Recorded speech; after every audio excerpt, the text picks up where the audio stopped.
Welcome to the Extremely Boring Stories. Today we listening. When did people start drinking alcohol? Before anyone knew what it was. You are not in a tavern. There is no bar, no glass, no toast, no word for what is happening. You are standing somewhere warm. Maybe it is late afternoon. The air smells faintly sweet, faintly sour. Around you are baskets, clay vessels, crushed grains, mashed fruit, damp hands, and time. No one is trying to make alcohol. No one even knows such a thing exists. And yet, something has already begun. Long before people learned to read or write, long before they built cities or temples, they were already encountering alcohol. Not as a drink to relax with, not as a social habit, not as a vice or a pleasure, but as a quiet outcome of waiting too long. Fermentation is older than history. It does not require knowledge. It does not require intention. It only requires sugar, yeast, warmth, and time. All four were abundant in the early human world. Wild yeast floated invisibly through the air. Fruits ripened and split. Grains were soaked. Water sat still. Containers were left undisturbed. And when people returned, what they found had changed. At first, this change would not have been dramatic. There was no sudden intoxication. Early fermented liquids were weak, mild, often sour, more like thin beer, cloudy wine, or lightly fizzy porridge. But something about them was different. They lasted longer. They tasted sharper. They made the stomach feel calmer. They sometimes made the head feel light. And people noticed. Not all at once. Not everywhere. But slowly, over thousands of years, across many regions, people began to recognize that certain foods behaved differently when left alone. Bread dough rose. Gruel soured. Fruit juice tingled. And some of these changes were useful. The earliest evidence of alcohol consumption does not come from written records, because writing came much later. It comes instead from residue scraped from the inside of ancient pots. From chemical traces absorbed into clay. From patterns of wear. From what people chose to store, and how. In what is now China, pottery from around 7000 BCE shows evidence of a mixed fermented drink made from rice, honey, and fruit. In the Fertile Crescent, grains were being cultivated and processed in ways that strongly suggest early beer production by at least 4000 BCE, and likely earlier. In the Caucasus region, grape fermentation may have begun around the same time. None of these people would have said they were inventing alcohol. They were simply working with what they had. What matters here is not who was first, but how ordinary the process was. Early humans did not wake up wanting to drink. They woke up wanting calories, safety, and something that would not make them sick. Water was often unreliable. It could carry parasites, bacteria, or waste. Fermented liquids, even weak ones, were often safer. The process of fermentation killed or suppressed many harmful organisms. A drink that had turned slightly alcoholic was sometimes less dangerous than water pulled from a stream downstream from animals. This meant that alcohol entered human life quietly, as part of survival. You can imagine a small group sitting near a settlement. Someone has soaked grain to soften it. Perhaps it was meant for bread. Perhaps it was meant as animal feed. The mash is left in a container. The weather is warm. Days pass. When it is tasted again, it is not what it was, but it is still edible. Maybe even pleasant. Maybe it makes the evening feel different. Maybe it helps sleep come more easily. No one celebrates. No one panics. The process repeats. Over time, people learn not through theory, but through repetition. Grain left wet too long becomes something else. Fruit juice sealed in a pot changes. Honey diluted with water begins to bubble. These transformations are unpredictable, but they are not rare. And eventually, patterns emerge. This is where boredom matters. Fermentation requires waiting. It requires patience. It requires storing things and leaving them alone. These are not dramatic acts. They are slow habits. And they only appear when people stop moving constantly. This is why alcohol is tied so closely to the rise of agriculture. Hunter-gatherers did encounter fermented foods, rotting fruit, honey left in hollow trees, but they did not store large quantities for long periods. Farming changed that. Farming meant surplus. Surplus meant storage. Storage meant time. And time meant fermentation. Once people began to settle, to harvest grain in large amounts, to build vessels and leave them undisturbed, alcohol became unavoidable. But still, it was not special. Early beer was thick, cloudy, and full of sediment. It was often consumed with straws to avoid the solids. It was closer to liquid bread than to modern beer. It provided calories, vitamins, and hydration. It was food as much as drink. Wine, too, was unstable and variable. Some batches were good. Others turned to vinegar. Most were consumed quickly. Drunkenness was not the point. In fact, early alcohol was often too weak to cause much intoxication unless consumed in large quantities. And large quantities were not always desirable. Alcohol dulled pain, yes, but it also dulled alertness. In a world where survival depended on awareness, too much was dangerous. This meant that alcohol settled into daily life without ceremony. It was part of meals. Part of work rations. Part of offerings. Part of routine. Children drank it. Workers drank it. Elders drank it, not to escape, but because it was there, because it was safe, because it was nourishing. And because it had always been there. The idea that alcohol was a discovery is misleading. It was more like a slow acquaintance. A background presence that followed humans wherever they stayed still long enough. No inventor. No single moment. Just countless small decisions. To store, to wait, to taste again. What people did not yet understand was why it worked.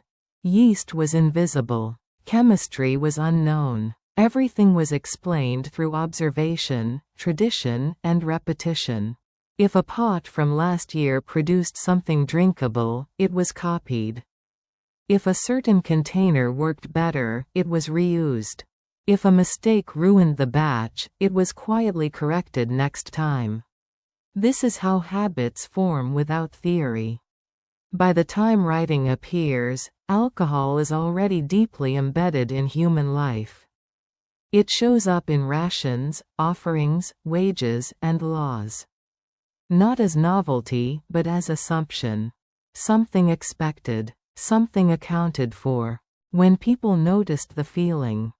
At some point, something subtle shifted. Not suddenly, not everywhere, and not with celebration. But slowly, across generations, people began to notice that fermented drinks did more than last longer or feel safer than water. They changed the way the body felt. At first, this change was probably described in practical terms. A loosening of the limbs after a long day.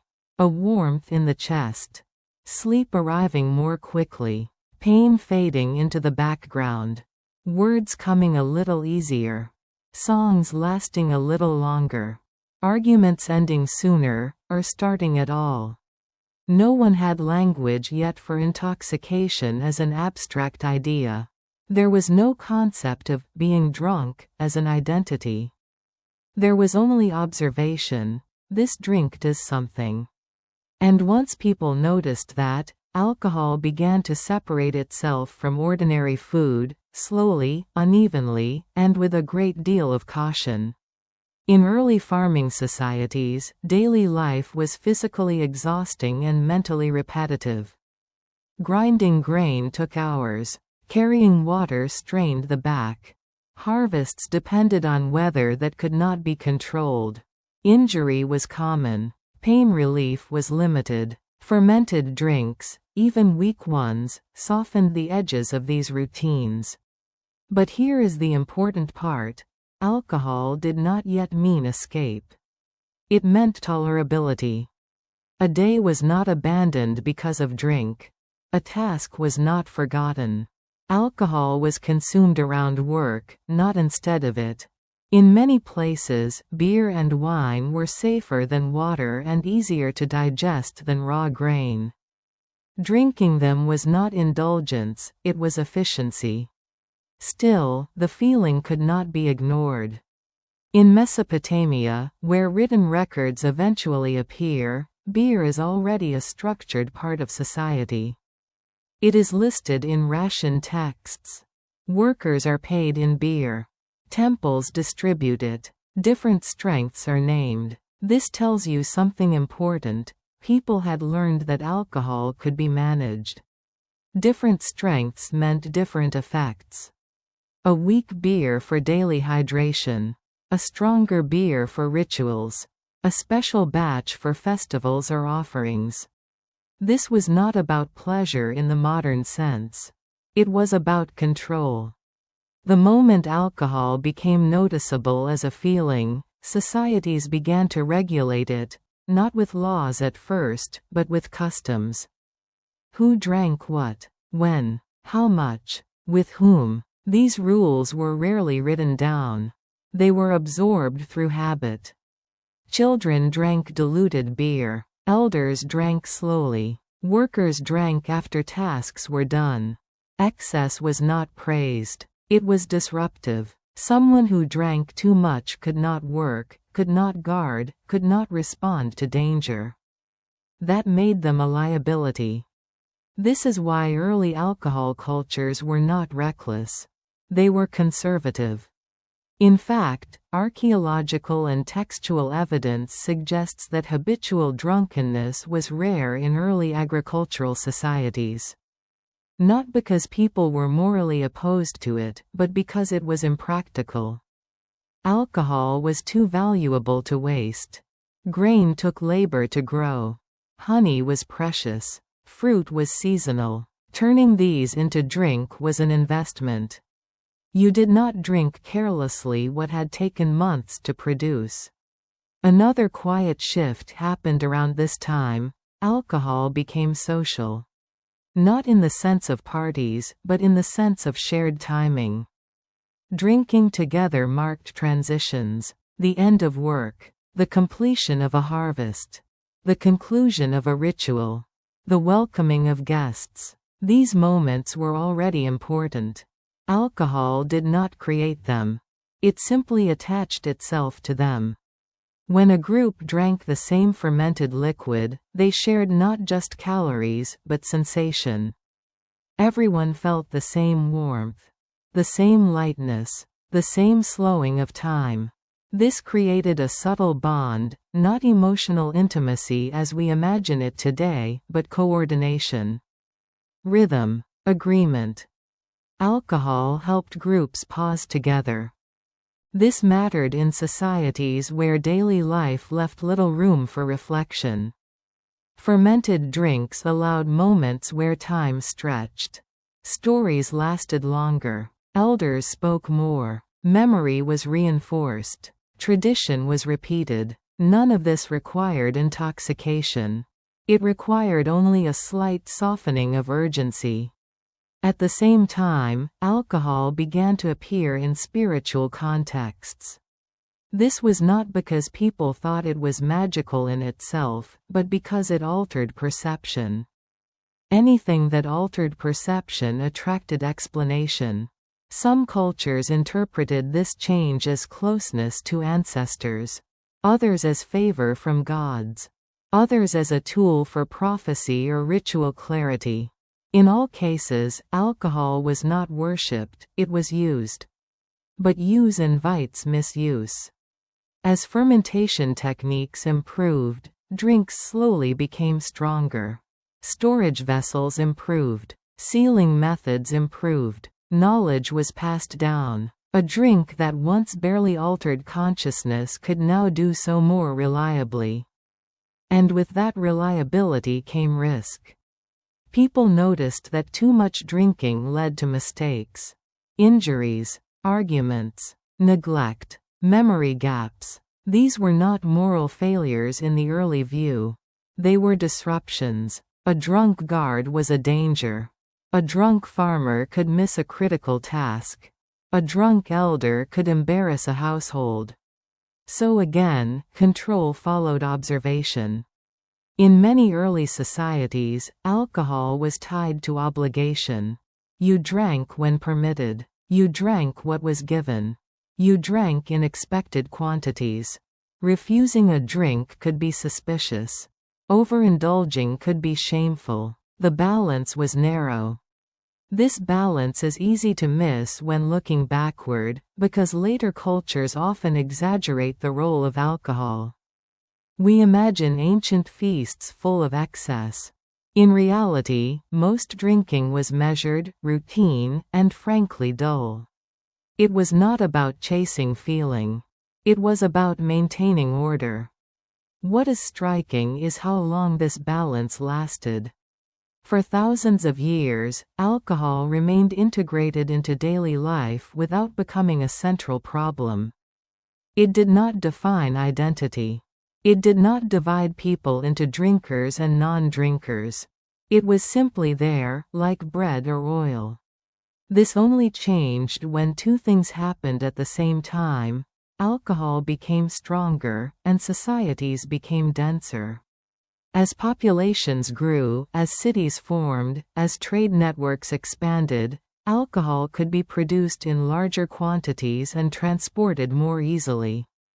Stronger wine could survive longer journeys. Beer recipes could be standardized. Alcohol was no longer tied only to local cycles of grain and harvest. It became portable. And once alcohol became portable, it became detachable from context. It could be consumed without work preceding it, without ritual following it, without supervision. That was new. But that moment lies ahead. For now, in this middle stage of alcohol's history, you are still in a world where drinking is slow, expected, and bounded. Where alcohol is neither feared nor celebrated. Where it is valued for what it does quietly, not dramatically.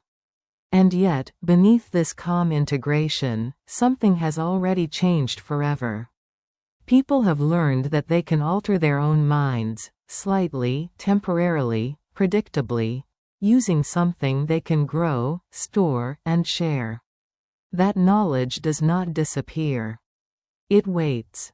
This mattered in societies where daily life left little room for reflection. Fermented drinks allowed moments where time stretched. Stories lasted longer. Elders spoke more. Memory was reinforced. Tradition was repeated. None of this required intoxication. It required only a slight softening of urgency. At the same time, alcohol began to appear in spiritual contexts. This was not because people thought it was magical in itself, but because it altered perception. Anything that altered perception attracted explanation. Some cultures interpreted this change as closeness to ancestors. Others as favor from gods. Others as a tool for prophecy or ritual clarity. In all cases, alcohol was not worshipped, it was used. But use invites misuse. As fermentation techniques improved, drinks slowly became stronger. Storage vessels improved. Sealing methods improved. Knowledge was passed down. A drink that once barely altered consciousness could now do so more reliably. And with that reliability came risk. People noticed that too much drinking led to mistakes, injuries, arguments, neglect, memory gaps. These were not moral failures in the early view. They were disruptions. A drunk guard was a danger. A drunk farmer could miss a critical task. A drunk elder could embarrass a household. So again, control followed observation. In many early societies, alcohol was tied to obligation. You drank when permitted. You drank what was given. You drank in expected quantities. Refusing a drink could be suspicious. Overindulging could be shameful. The balance was narrow. This balance is easy to miss when looking backward, because later cultures often exaggerate the role of alcohol. We imagine ancient feasts full of excess. In reality, most drinking was measured, routine, and frankly dull. It was not about chasing feeling. It was about maintaining order. What is striking is how long this balance lasted. For thousands of years, alcohol remained integrated into daily life without becoming a central problem. It did not define identity. It did not divide people into drinkers and non-drinkers. It was simply there, like bread or oil. This only changed when two things happened at the same time: alcohol became stronger, and societies became denser. As populations grew, as cities formed, as trade networks expanded, alcohol could be produced in larger quantities and transported more easily. Stronger wine could survive longer journeys. Beer recipes could be standardized. Alcohol was no longer tied only to local cycles of grain and harvest. It became portable. And once alcohol became portable, it became detachable from context. It could be consumed without work preceding it, without ritual following it, without supervision. That was new. But that moment lies ahead. For now, in this middle stage of alcohol's history, you are still in a world where drinking is slow, expected, and bounded. Where alcohol is neither feared nor celebrated. Where it is valued for what it does quietly, not dramatically. And yet, beneath this calm integration, something has already changed forever. People have learned that they can alter their own minds, slightly, temporarily, predictably, using something they can grow, store, and share. That knowledge does not disappear. It waits.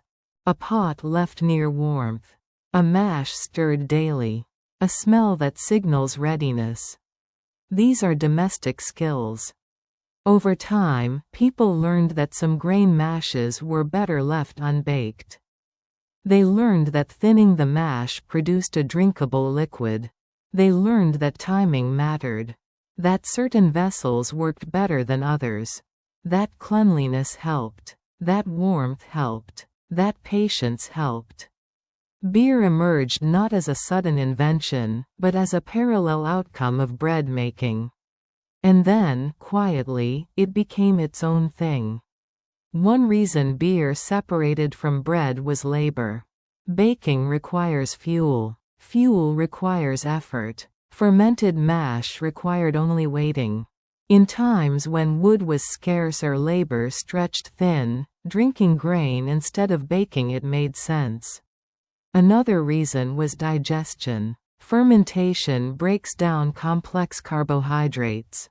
This made nutrients easier to absorb, especially for people with worn teeth or limited diets. Beer was easier to consume than hard bread.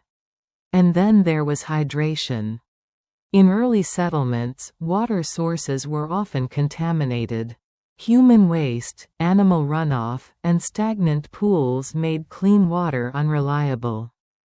Beer, even weak beer, was often safer. People did not know why. They only knew that it caused fewer stomach problems. So beer became daily. Not celebratory, not excessive, daily. In Mesopotamia, workers received beer as part of their wages. Texts from thousands of years later record exact quantities. These are not party amounts. They are functional amounts, enough to hydrate, nourish, and maintain strength. Beer also became communal. Large pots were shared. Drinking was done together. This was efficient and social at the same time. It reinforced group bonds. It standardized consumption. Everyone drank the same thing, at the same strength, at the same time. This reduced conflict. But beer also revealed hierarchy. Those with more access to grain could afford stronger brews. Those with control over storage controlled distribution. Temples and households with surplus became centers of beer production. What began as a domestic process slowly became organized. Still, for a long time, beer was not special. It was not romanticized. It was not moralized. It was not forbidden. It was simply grain that had taken a different path.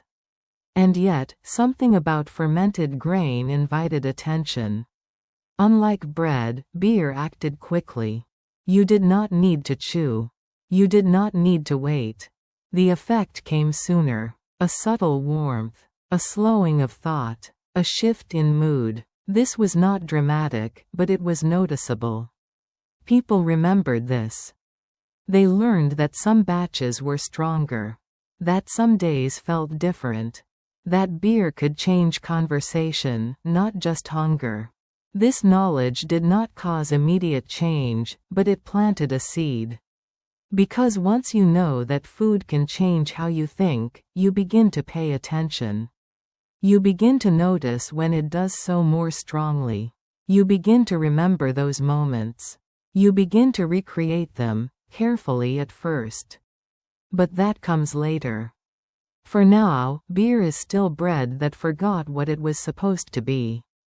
A mistake that became useful. A side path that did not yet lead away from necessity. When the mistake became a method. After a while, the accident stopped being surprising. That is usually how history turns. Not with a decision, but with repetition. You leave the grain wet. It bubbles again. You thin it. It tastes the same as last time. Your body responds the same way. At some point, you realize this is no longer a mistake. It is a process. This is the moment when bread and beer begin to separate, not suddenly, not officially, but practically. People still do not think in categories like food and drink the way you do. They think in outcomes. Does this feed us? Does this last? Does this make work easier tomorrow? Fermented grain mash keeps answering, yes.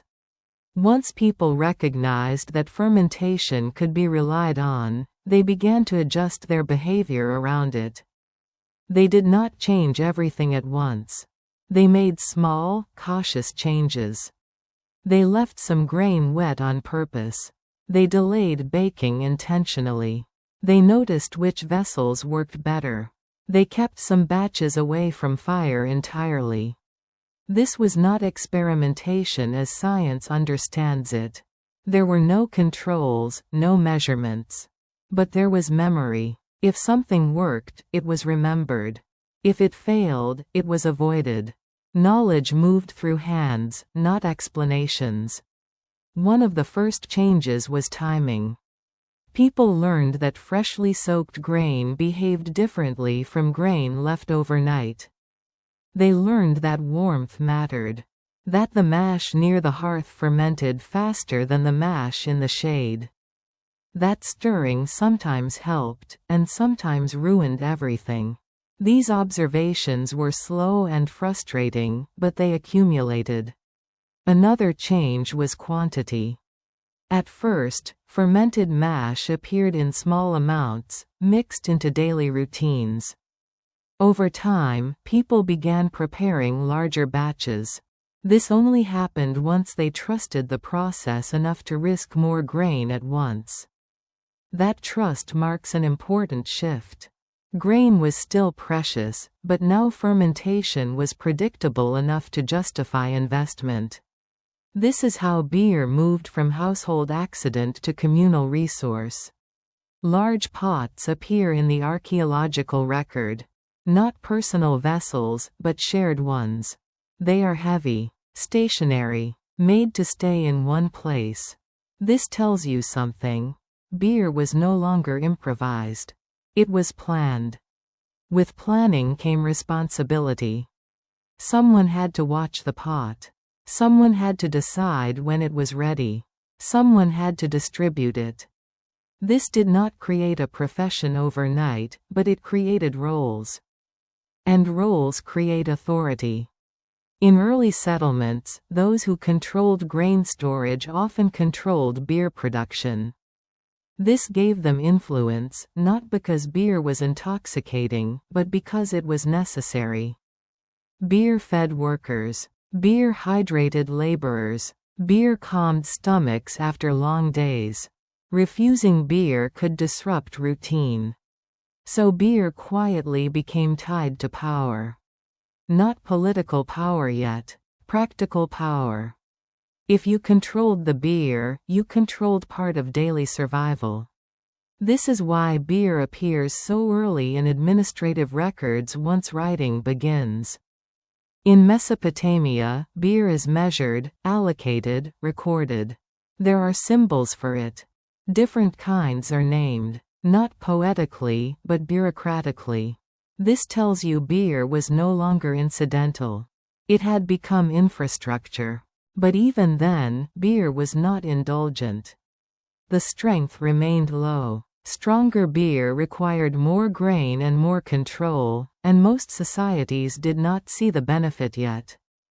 What mattered was reliability. A weak beer that always worked was better than a strong beer that sometimes failed.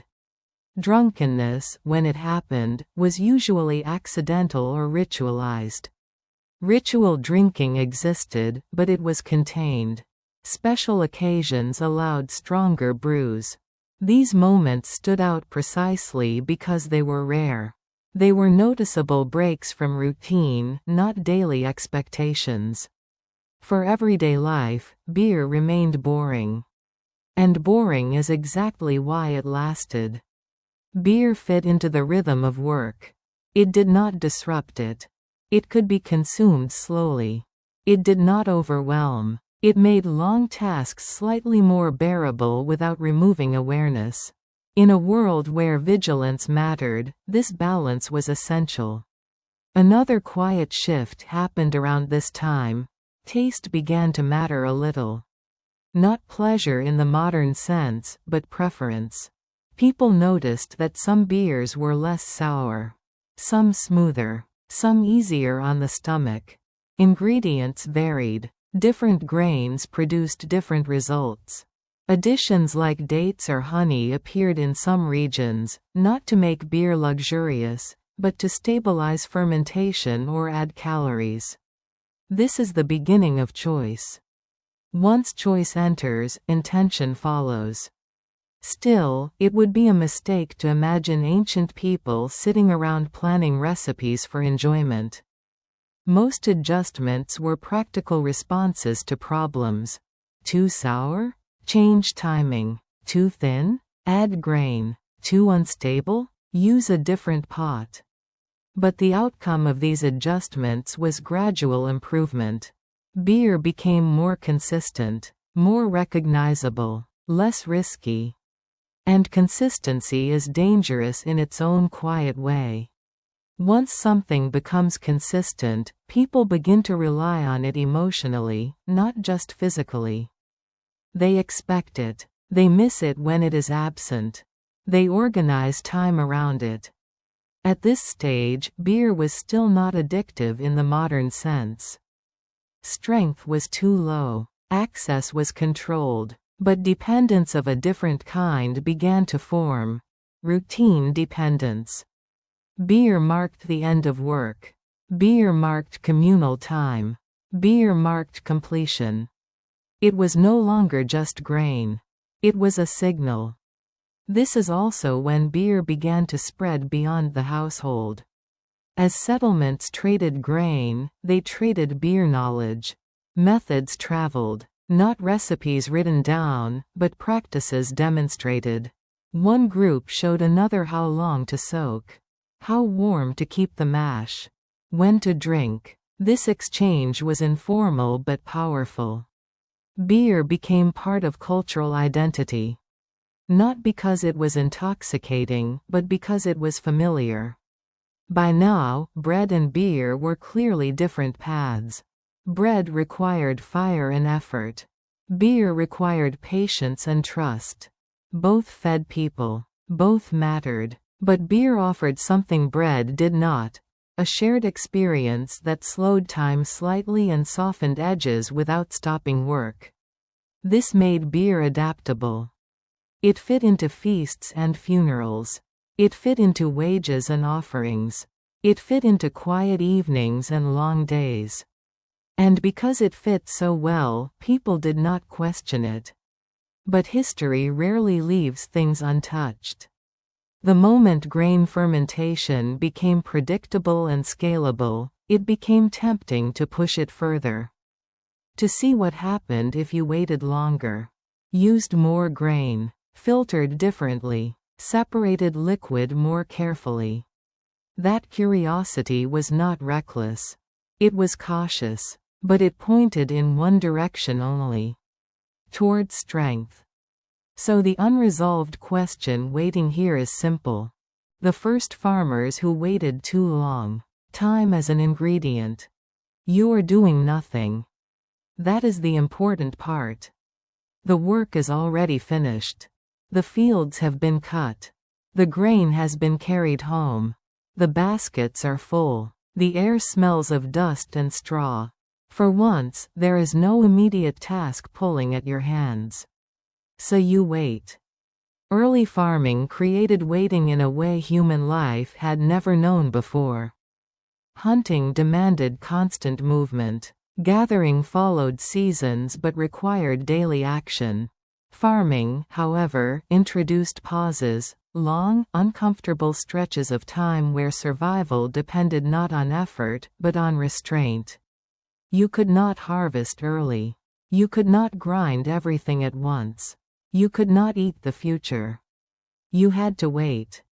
And when humans began waiting regularly, something strange happened to their food. Grain stored too long absorbed moisture. Baskets sweated. Pots warmed in the sun. Rain seeped into storage spaces. Animals knocked lids loose. None of this was dramatic. It was the quiet disorder of early settlement life. A sack of grain forgotten for a few days felt slightly warm to the touch. A mash prepared for later smelled sharper than expected. A pot left undisturbed developed bubbles. These were not signs of spoilage, not yet. They were signs of time doing work in the background. The first farmers did not intend to discover fermentation. They intended to survive the year. But survival required storage, and storage created waiting, and waiting allowed invisible processes to unfold. Fermentation, at its core, is the transformation of patience into chemistry.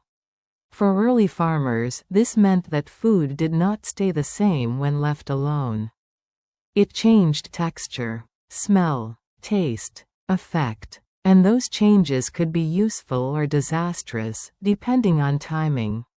Most early agricultural mistakes ended badly.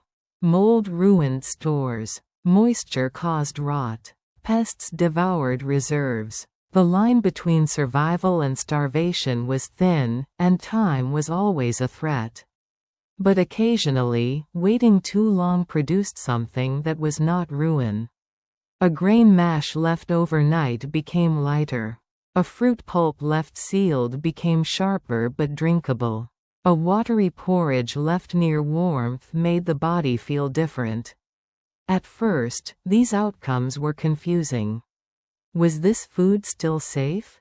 Was it weaker? Stronger? Would it nourish or harm? Early farmers learned the answers the only way possible, by consuming and observing. If someone drank a fermented mash and became ill, it was avoided next time. If they drank it and felt fine, or better, it was remembered. Over generations, these memories hardened into habit. This is how waiting became a tool rather than a risk. The earliest farmers did not have calendars as you know them. They tracked time through seasons, light, temperature, and smell. Fermentation fit neatly into this sensory system. It announced itself without explanation. Bubbles formed, odors shifted, texture loosened. Food spoke, and farmers listened. One of the most important lessons they learned was that not all waiting was equal. Short waiting softened grain. Long waiting transformed it. Too long waiting destroyed it. The space between those outcomes was narrow, but once learned, it was powerful. This is why fermentation knowledge was conservative. It was passed down carefully. Do this, not that. Wait this long, not longer. Place the pot here, not there. These instructions were not written.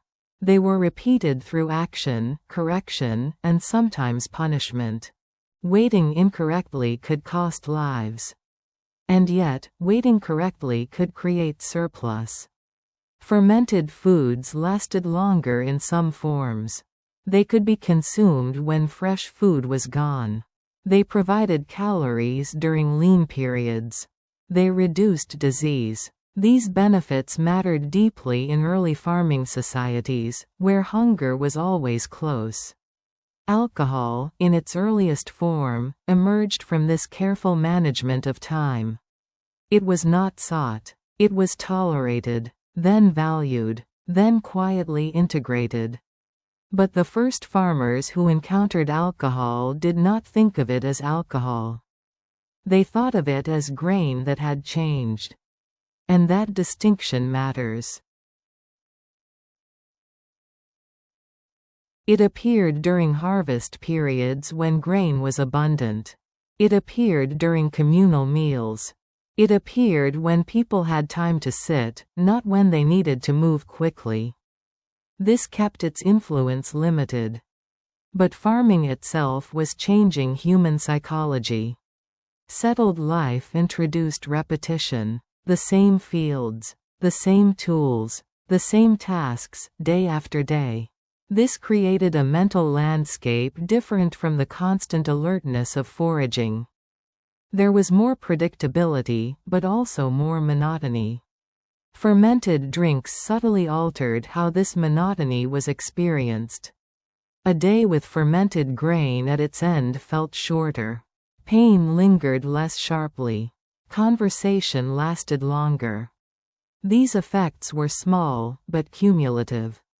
Over generations, farmers began associating waiting not just with storage, but with reward. Grain waited became beer. Fruit waited became wine. Honey waited became mead. Each transformation reinforced the idea that time could be harnessed. This was a quiet shift in how humans understood control. You could not control weather. You could not control pests. But you could control waiting. And through waiting, you could shape outcomes.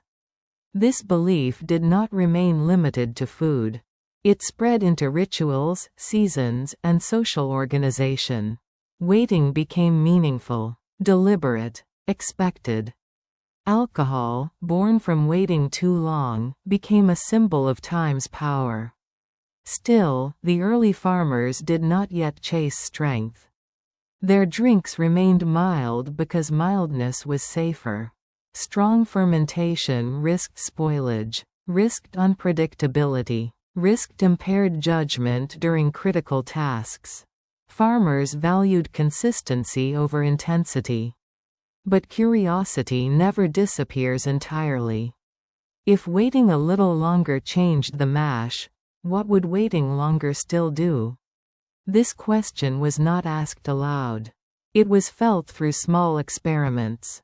through someone forgetting a pot, through someone deliberately delaying consumption, through someone noticing that one batch felt different from another. These moments were rare, but memorable.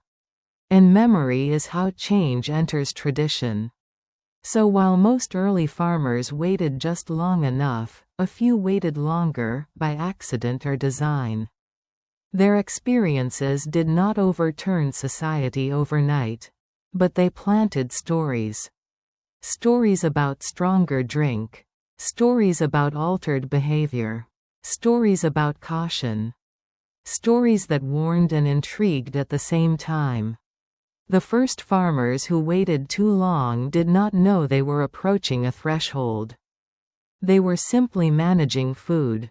But thresholds do not announce themselves. They appear only in hindsight. And here, at the edge of necessity and curiosity, one question begins to take shape. When waiting became deliberate. After a while, the stories stopped sounding like accidents. That is how you can tell something has changed. At first, people said, "It sat too long." Later, they said, "We left it longer this time." The difference is small, but it matters. Once early farmers realized that time itself could be adjusted, extended, shortened, repeated, they began to treat waiting not as a mistake, but as a choice. This did not happen quickly, and it did not happen everywhere. Most people remained cautious. Grain was still precious. Hunger was still close. But a few changes crept in. Someone left a mash an extra day because there was no firewood. Someone delayed consumption because a visitor arrived late. Someone sealed a pot more carefully than usual. When they drank it later, the result felt stronger. Not dangerously so, but noticeably. The warmth lasted longer. The head felt lighter. Conversation wandered more freely. Sleep came deeper. These experiences were not dismissed. They were remembered. In early farming societies, memory was a form of knowledge. There were no manuals, no measurements. If something worked, or produced a noticeable effect, it became part of shared understanding. People did not need to explain why something happened. They only needed to know that it happened. This is how deliberate waiting entered the routine. It did not replace careful timing. It sat beside it. Most batches were still made safely, predictably. But now and then, a pot was left longer. Not forgotten, allowed. This created variation. Variation was dangerous, but also informative. Some batches spoiled completely and were discarded. That reinforced caution. But some batches produced a drink that felt different without being harmful. Those moments stood out. And because they stood out, they were talked about quietly. Not as instructions, but as observations. That one was heavier. That one made the evening strange. That one should be shared carefully. Language remained vague, but meaning was clear. This is where alcohol's role began to shift, not in daily life, but at its edges. Stronger fermented drinks were not for everyone. They were not for workdays. They were not for children. They were not for mornings. They appeared at moments already set apart: the end of harvest, the completion of a building, the settling of a dispute, the marking of a death. These were times when altered attention was acceptable. Importantly, stronger drink was still controlled by circumstance, not desire. No one woke up seeking it. It was encountered when conditions allowed. This kept its power limited. But the association between waiting longer and feeling more had been learned. That knowledge did not fade. As farming communities grew, storage improved. Pots became thicker. Lids fit better. Cellars were dug. Grain supplies stabilized slightly. These developments made it easier to wait without losing everything to spoilage. With stability came confidence. Confidence allowed experimentation, quiet, cautious experimentation, but experimentation nonetheless. People adjusted ratios. They strained liquid from solids more carefully. They noticed that separating the drink from the grain slowed further change. They learned that cooler storage altered outcomes. None of this was framed as innovation. It was adaptation. Still, the consequences were real. Drinks became more distinct from food. They were consumed separately, sometimes in smaller quantities, sometimes with intention. The idea that fermented grain was just another form of nourishment began to loosen. This did not create a drinking culture yet. It created awareness. People became aware that waiting could produce not just safety or preservation, but effect. And once effect is recognized, it invites interpretation. Some communities explained the stronger feeling spiritually. Others explained it socially. Others simply accepted it without explanation. But all noticed that time could transform not just food, but experience. At the same time, limits became clearer. Too much waiting ruined batches. Too much strength caused trouble. Too much drink disrupted order. This led to informal boundaries. Who could prepare stronger batches? When they could be opened? Who decided how much was shared?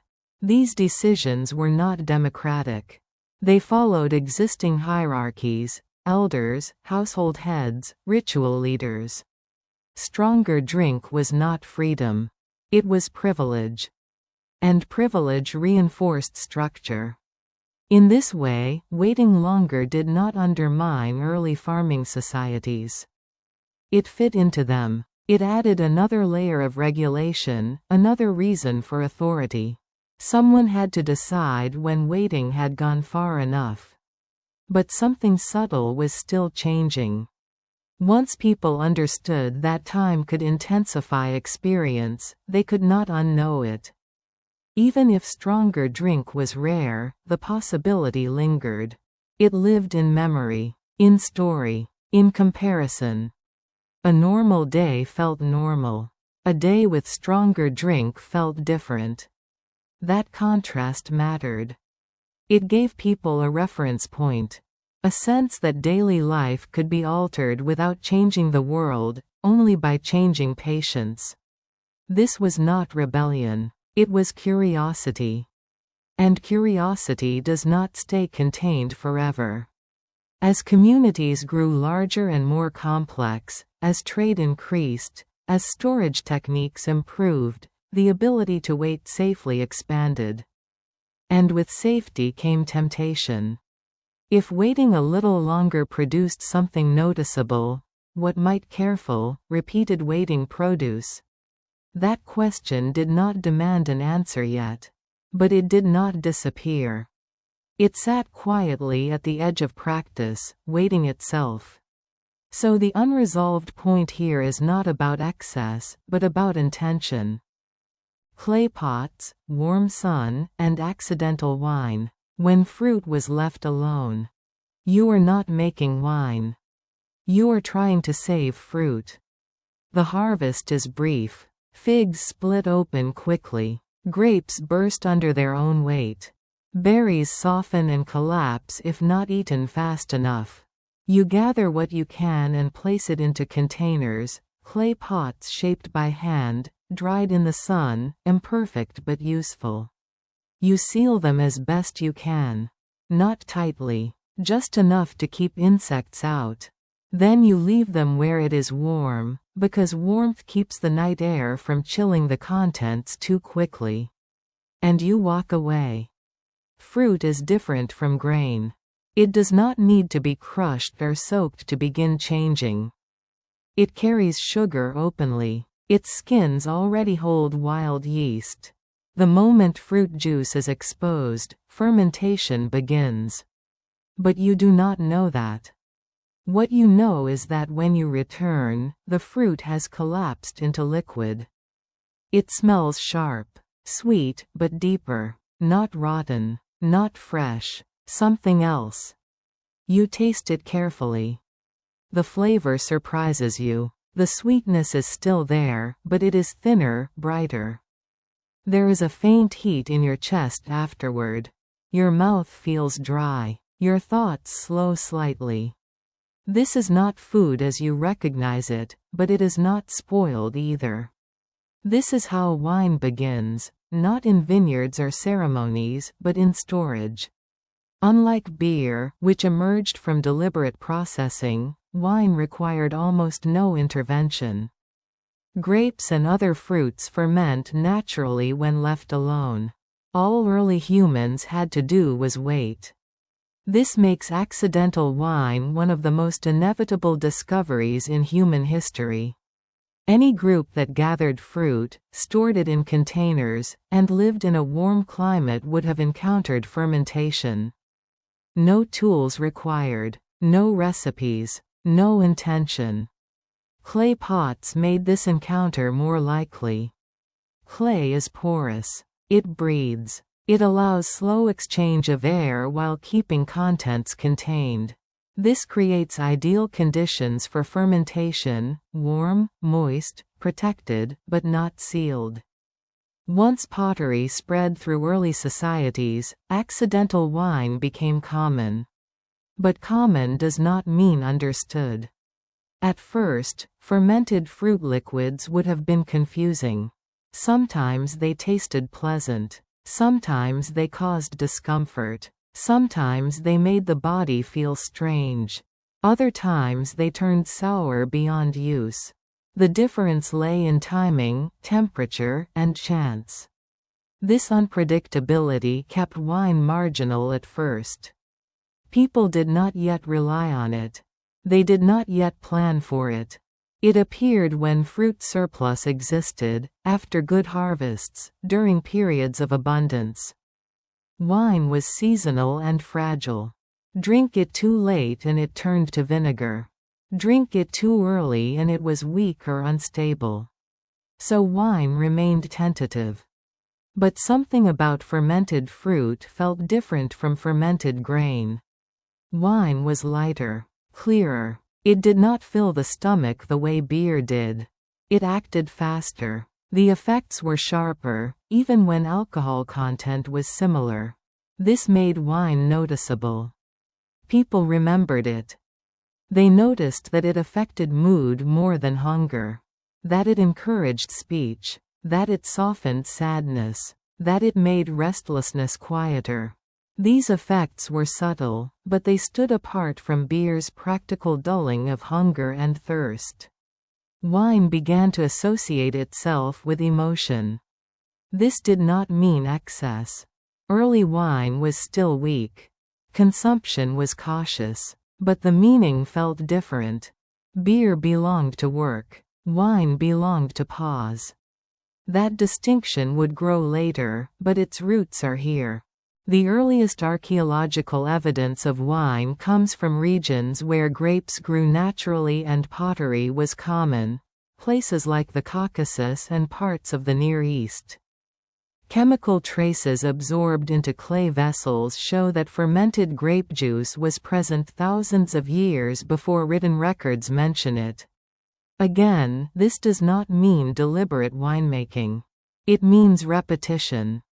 Fruit stored. Fermentation occurred. The result was consumed. The experience was noted. Over time, people began to associate certain signs with readiness. The smell, the clarity, the lack of bubbling. These cues mattered more than dates or measurements. Wine told you when it was ready. This sensory relationship shaped early wine culture. Unlike beer, which required effort and labor, wine rewarded inaction. Leave it alone and it transforms. This gave it a different psychological weight. Wine felt like a gift from time rather than work. But gifts invite interpretation. Some people attributed the change to the sun. others to the vessel, others to spirits or ancestors. Fermentation happened invisibly, and invisible processes invite meaning. Wine's effects on emotion and perception only reinforced this. Still, wine remained domestic and quiet. It was not yet traded widely. It did not travel well.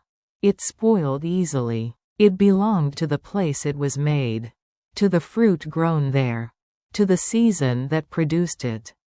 This made wine intimate. You drank it with people who shared your climate, your land, your harvest. It reinforced local identity without being named as such. And yet, like beer, wine carried the seed of transformation. Because wine, more than beer, hinted at intensity. A pot left longer tasted stronger. A pot kept warmer acted faster. A pot sealed more tightly lasted longer. People noticed these variations. They did not immediately chase them, but they stored the knowledge. This is the pattern repeating again. Accident becomes observation. Observation becomes habit. Habit becomes choice. Wine, like beer before it, begins as preservation and ends as possibility. But the balance is still intact. Wine is not daily. Wine is not necessary. Wine is not yet expected. It exists at the edges of life, after harvests, during gatherings, at moments when there is time to sit and feel. And sitting and feeling are dangerous things in early societies. They invite reflection, memory, comparison. When chance started to be guided. After a while, the pots were not left everywhere. They were placed somewhere specific. That is how you can tell chance has begun to turn into method.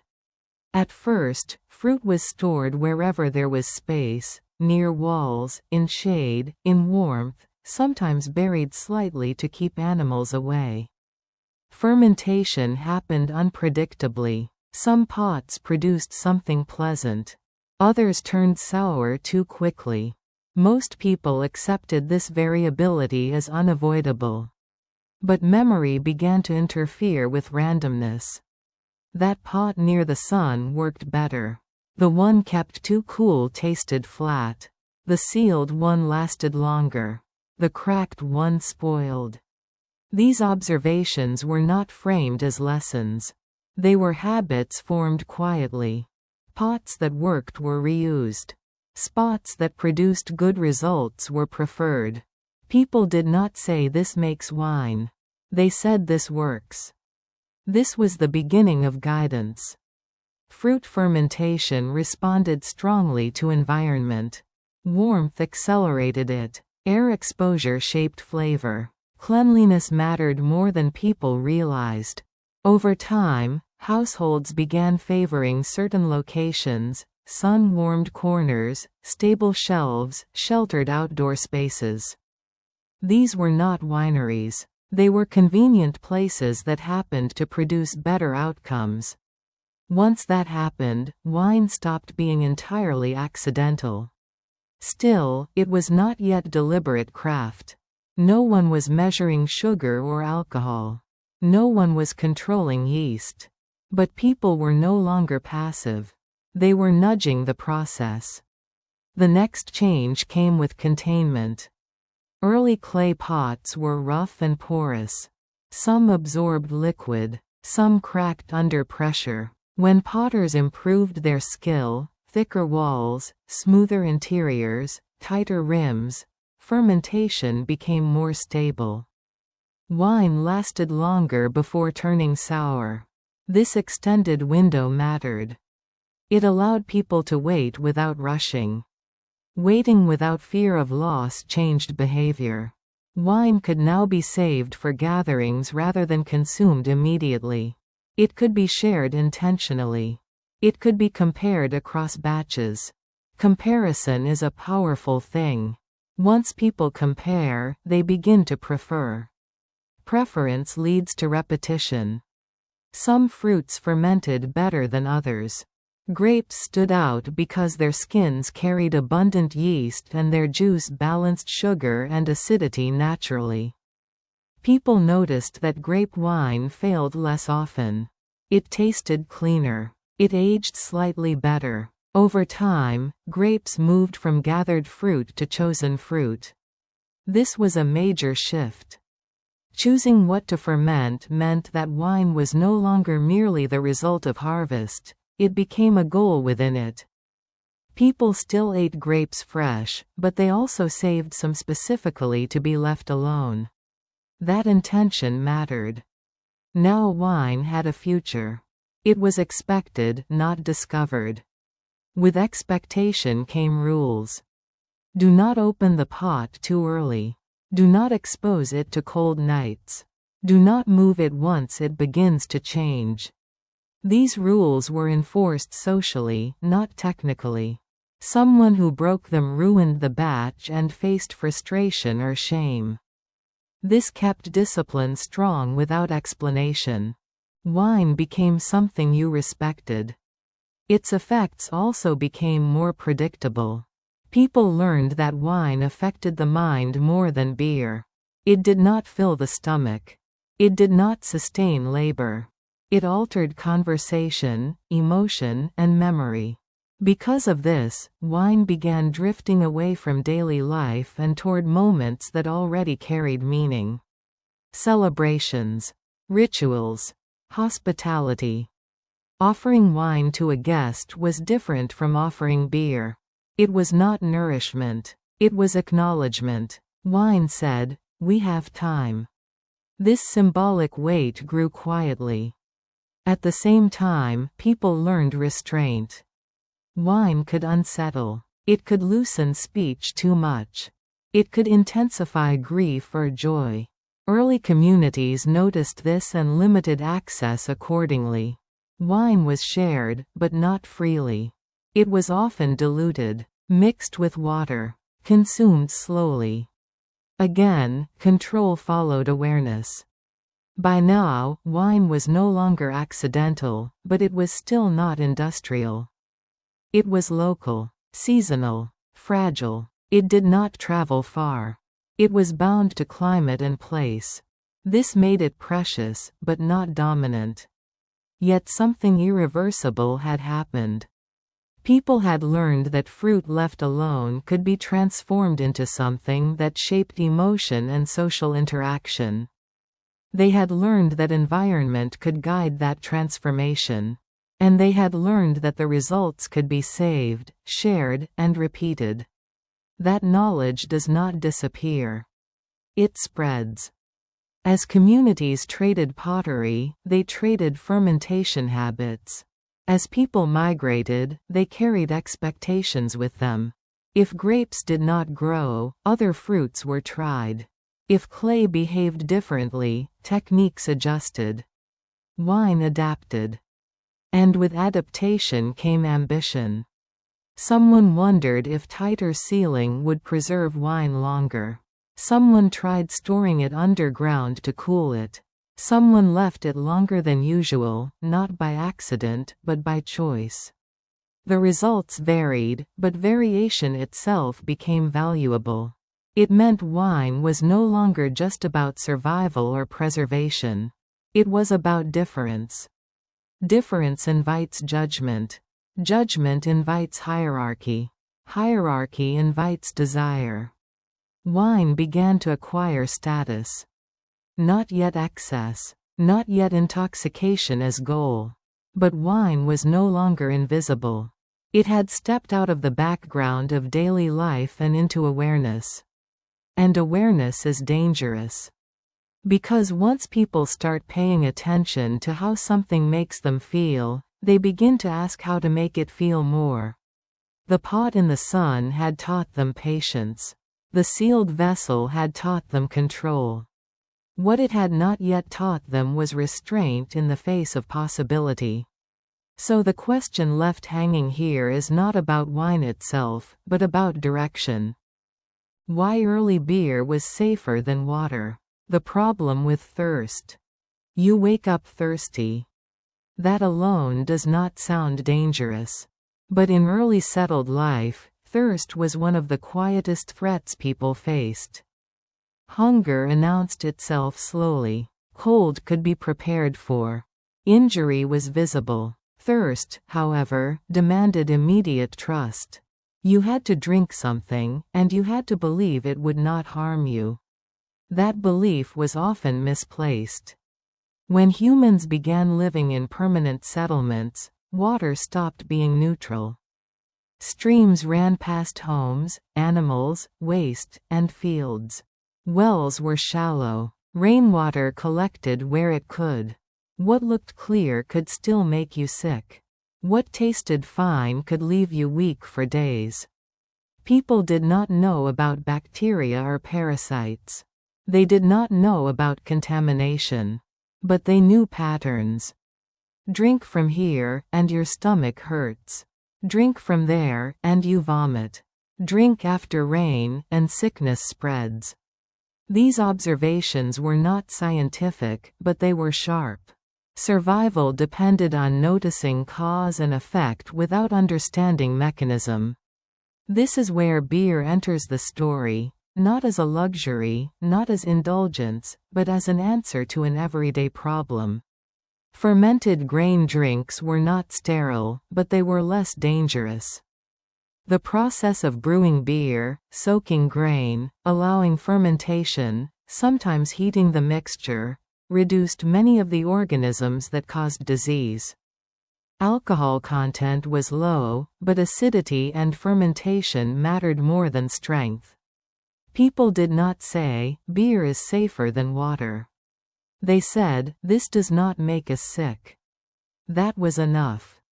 In early farming communities, beer became part of daily hydration. Not because people wanted to drink alcohol constantly, but because beer was predictable. Its effects were known. Its risks were familiar. Water, by contrast, was uncertain. This does not mean people avoided water entirely. They drank it when necessary. But when beer was available, it was often preferred, especially in settlements where sanitation was poor and population density was increasing. Beer was thick, cloudy, and weak by modern standards. It did not intoxicate easily. To feel drunk, you would need to drink a great deal, and even then the effect would be mild. What it did reliably was hydrate and nourish. Early beer still contained suspended grain. It carried calories. It provided B vitamins produced during fermentation. It soothed digestion. For people performing long hours of physical labor, this mattered. Beer was not a distraction from work. It supported work. This is why beer appears so early in labor records. Workers were paid in beer not as reward, but as provision. It kept them functioning. It reduced illness. It maintained strength. And because beer was safer than water, denying it was risky. In many early societies, beer distribution was managed carefully. Temples, households, and authorities oversaw brewing not out of moral concern, but logistical necessity. If beer production failed, sickness increased. Productivity dropped. Social tension rose. Beer was infrastructure. The brewing process itself added layers of safety. Grain was soaked, sometimes heated. Fermentation lowered pH. Alcohol, even at low levels, inhibited harmful microbes. The final liquid was not sterile, but it was stable enough to consume repeatedly without widespread illness. People noticed this without knowing why. They noticed that children who drank diluted beer suffered fewer stomach problems. They noticed that workers hydrated with beer collapsed less often. They noticed that outbreaks followed water use more than beer use. These patterns reinforced habit. It is important to understand how unglamorous this was. No one romanticized beer as protection. No one praised it for purity. It was simply the least bad option in an environment where clean water was rare. This reality shaped attitudes. Beer was not moralized. It was not celebrated. It was expected. Refusing beer when offered could be seen as strange or even suspicious, not because of social bonding, but because it rejected something useful. At the same time, beer consumption was regulated by strength. Weak beer was common. Stronger beer was reserved. This kept intoxication rare and illness low. The danger of alcohol was understood differently than it is now. The danger was not addiction or excess. The danger was impairment. A drunk worker was unreliable. A drunk guard was dangerous. So systems evolved to prevent that. By keeping beer weak, societies balanced safety with function. Water, meanwhile, remained unpredictable. Wells collapsed. Streams flooded. Drought concentrated waste. Seasonal changes altered quality. People responded with practical strategies. Boiling water when possible. Mixing it with wine or beer. Avoiding certain sources at certain times. But boiling required fuel, and fuel was costly.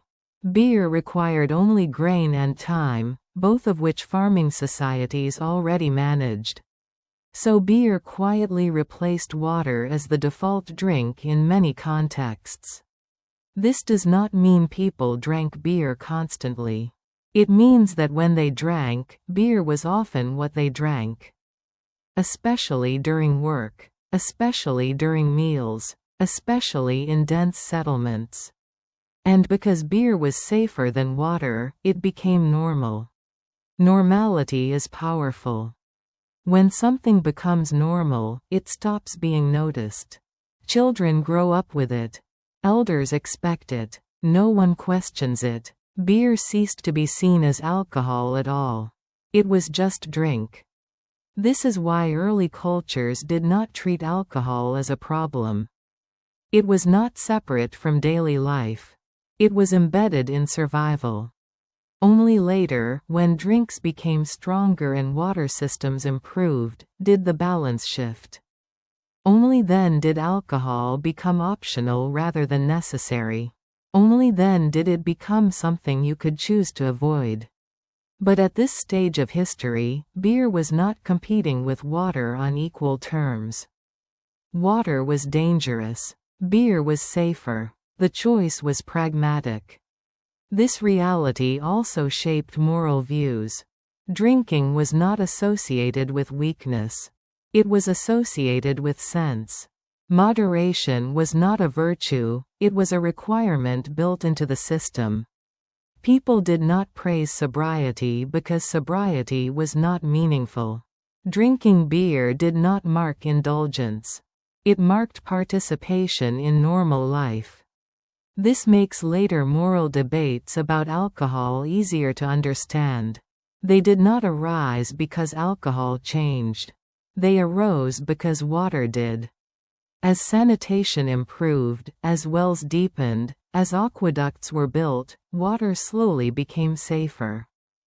Beer became optional. And when something moves from necessary to optional, it becomes judged. But that moment is far ahead. For now, in early farming societies, beer solved a problem that no one fully understood but everyone experienced. It made thirst less dangerous. It made daily life more stable. It reduced illness quietly, without explanation. And because it did so without drama, it was trusted. So the unresolved question at the end of this section is not about preference, but about transition. When safety became habit. After a while, no one talked about safety anymore. That is how you know something has settled into habit. People did not wake up and decide to drink beer because water was dangerous. They drank beer because that was simply what you drank. Children were raised on diluted versions.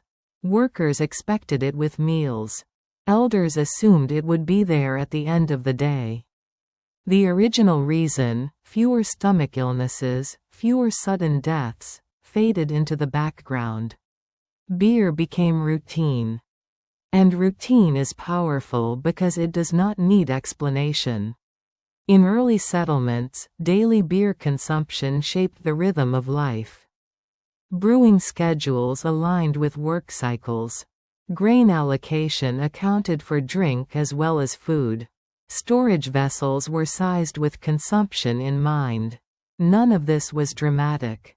It was administrative, quiet, boring. That boredom mattered. Because once beer was normal, people stopped noticing its effects, until those effects changed. As brewing techniques slowly improved, beer became slightly stronger and slightly more consistent. Not enough to intoxicate heavily, but enough that its presence was felt more clearly when it was missing. On days without beer, people noticed fatigue sooner. Thirst felt sharper. Work felt longer. This reinforced dependence, not addiction, but expectation. Beer was no longer just safer than water. It was part of how the body understood hydration. At the same time, settlements grew larger. More people meant more waste. More animals. More runoff. Water sources degraded further. Beer's relative safety increased, even as its production scaled up. Large communal brews became common. Centralized brewing emerged not because of enjoyment, but because of necessity. Someone had to make sure there was enough. This created organization. Beer production became a managed activity. Not private experimentation, but communal responsibility. Brewing failures had consequences. Shortages led to illness. Overly strong batches caused disruption. Balance had to be maintained. This is where regulation quietly appears, not moral regulation, but practical control. Who brews? How much grain is used? When it is distributed? Who gets which strength? These decisions followed existing hierarchies. Temples, household heads, local authorities. Beer flowed through power structures, reinforcing them without fanfare. Because beer mattered, those who controlled it mattered. But still, beer was not yet a problem. It was weak enough to avoid frequent impairment. It was consumed slowly. It was tied to meals and labor. Excess was rare not because people were virtuous, but because systems discouraged it. And then, slowly, the world changed around beer.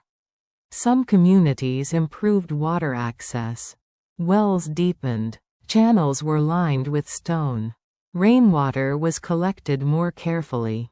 These improvements were uneven and slow, but where they happened, something subtle occurred. People noticed that water sometimes did not make them sick. This did not immediately replace beer. Habit does not collapse overnight.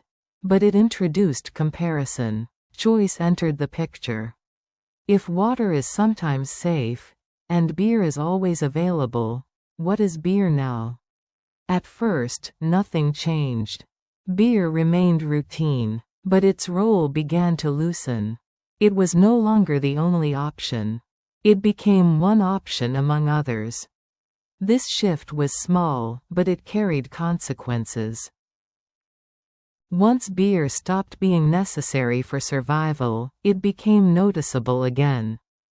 Its effects, once background noise, stood out. People began to comment on how it made them feel, how it altered conversation, how it affected sleep. Alcohol, which had been invisible because it was constant, became visible because it was optional. This is where judgment begins. Not moral judgment yet, but observation. Who drank when water was available? Who preferred beer even when thirsty?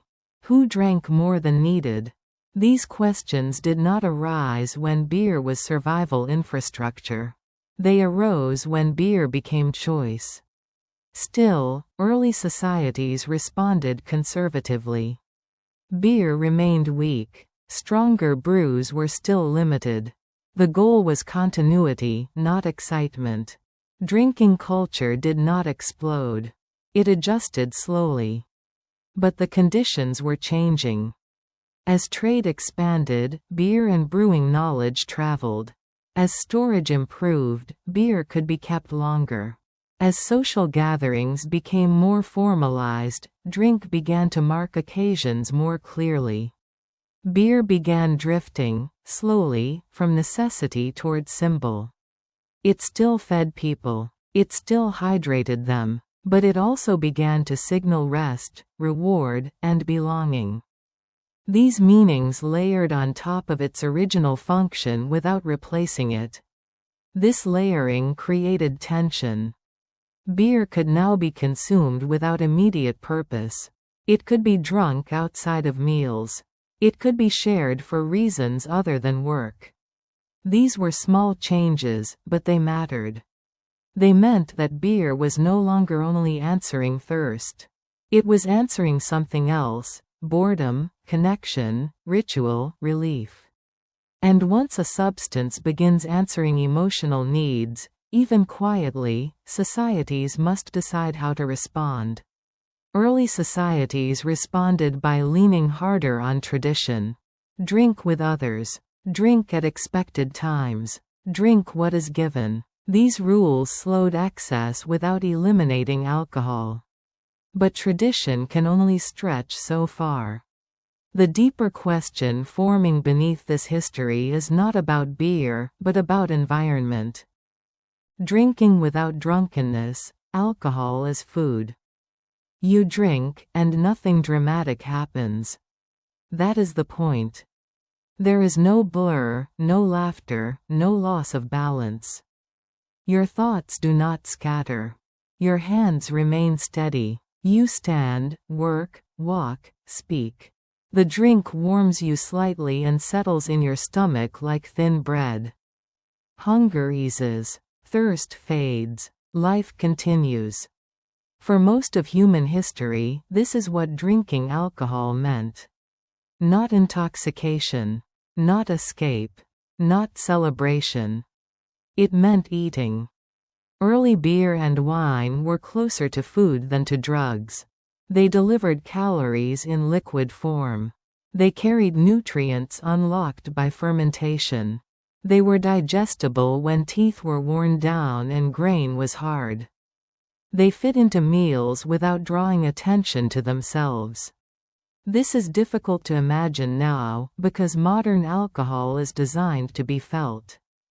Ancient alcohol was designed, if that word even applies, to function. In farming societies, energy mattered more than pleasure. A body that could work mattered more than a mind that could wander. Alcohol survived not because it entertained, but because it fed. Early beer often contained between 1 to 3% alcohol. Sometimes less. Wine was often diluted heavily with water. Drinking enough to become drunk would have required time, effort, and intention. Most people did not bother. They drank because it helped them get through the day. Alcohol as food solved several problems at once. Grain was bulky and slow to eat. Fermentation turned it into liquid calories that could be consumed quickly. This mattered during labor-intensive seasons. A worker could drink nourishment without stopping to chew. The body absorbed energy efficiently. Beer also provided micronutrients, especially B vitamins, that were scarce in simple diets. These benefits were not understood scientifically, but they were felt physically.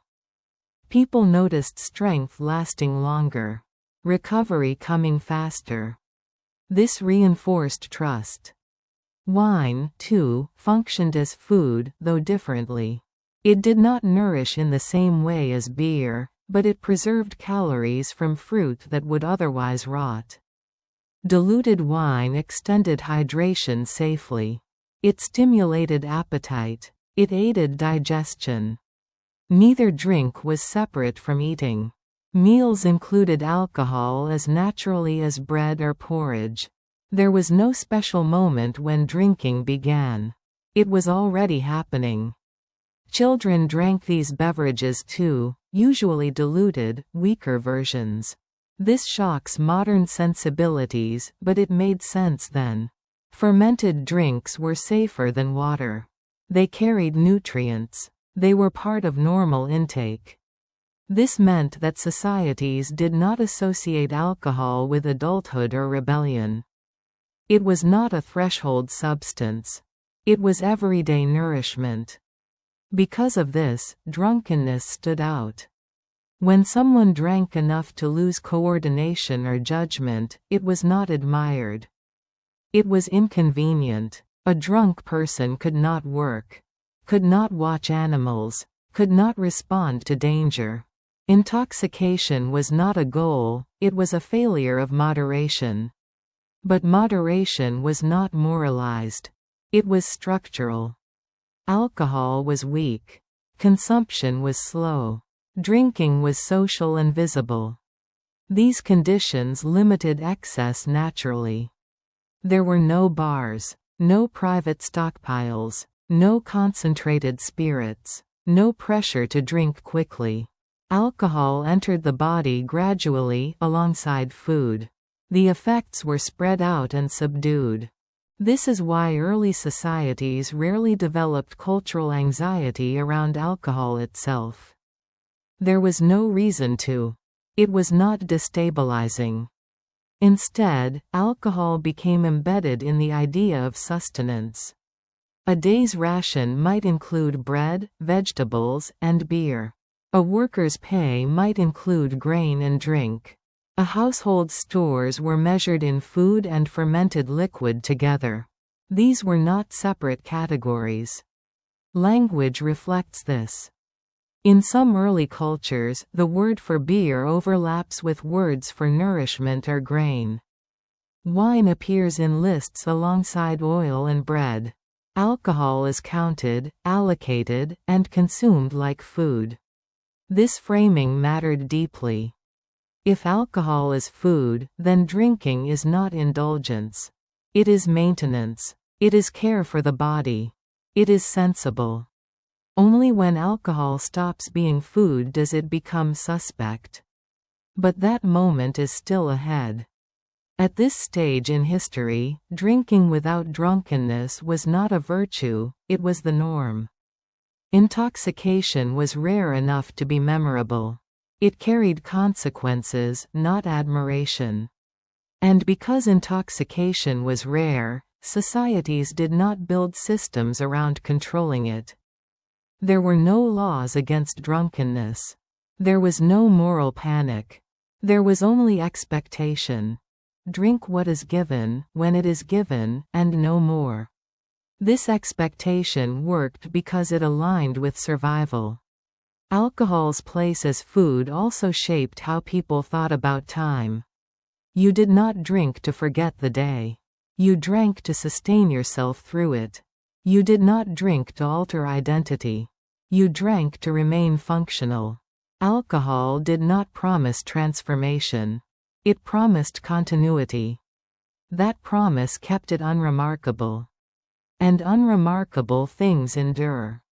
But even as alcohol functioned as food, something subtle was changing beneath the surface. As brewing and storage improved, alcohol slowly concentrated. As water sources improved, alcohol became less necessary. As societies grew more complex, daily routines shifted. Alcohol's nutritional role began to shrink. And when a substance stops being needed for the body, it begins to be noticed by the mind. That is the tension forming here. Women, fermentation, and forgotten work. Section 1. The hands that kept it alive. You do not see them named. That is the first thing to notice. In early records, where records exist at all, beer appears. Wine appears. Rations, vessels, quantities, offerings. But the hands that made these things are often absent. The work is recorded. The workers are not. And yet, fermentation did not happen on its own. For most of early history, the daily labor that made alcohol possible was domestic, repetitive, and quiet. It took place near hearths, storage areas, and kitchens. It required attention rather than strength, timing rather than force, memory rather than instruction. This kind of work was most often done by women. Not everywhere, not always, but often enough that it shaped the history of alcohol in ways that later accounts forgot. Fermentation begins with care. Grain must be cleaned. Fruit must be sorted. Water must be added slowly. Containers must be watched. These tasks were woven into daily household routines. They were done alongside cooking, childcare, grinding, and cleaning. Fermentation fit naturally into this rhythm because it did not demand constant action, only periodic attention. A pot must be stirred. A mash must be checked. A smell must be noticed. This is not dramatic labor. It leaves little trace in monuments or texts. But it is skilled work.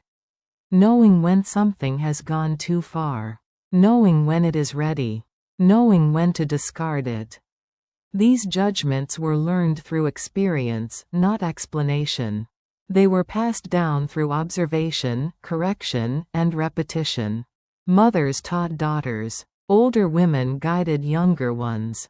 Knowledge lived in hands and senses, not in words. Because this work happened inside households, it was rarely recognized as specialized. It was just what was done. That made it easy to overlook later, when alcohol became associated with public spaces, trade, and male authority. But in its earliest forms, alcohol belonged to the domestic sphere. Beer began as an extension of bread making.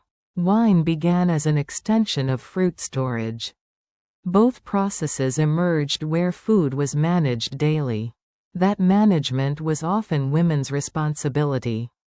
This matters because it shapes how alcohol entered society. Alcohol did not begin as a public spectacle. It did not begin as ritual excess. It began as nourishment quietly prepared, stored, and shared within households. Its earliest rules were practical, not moral. Do not waste grain. Do not poison the family. Do not ruin the batch. These were not written laws. They were expectations enforced through consequence. If fermentation failed, people went hungry or sick. The responsibility was real.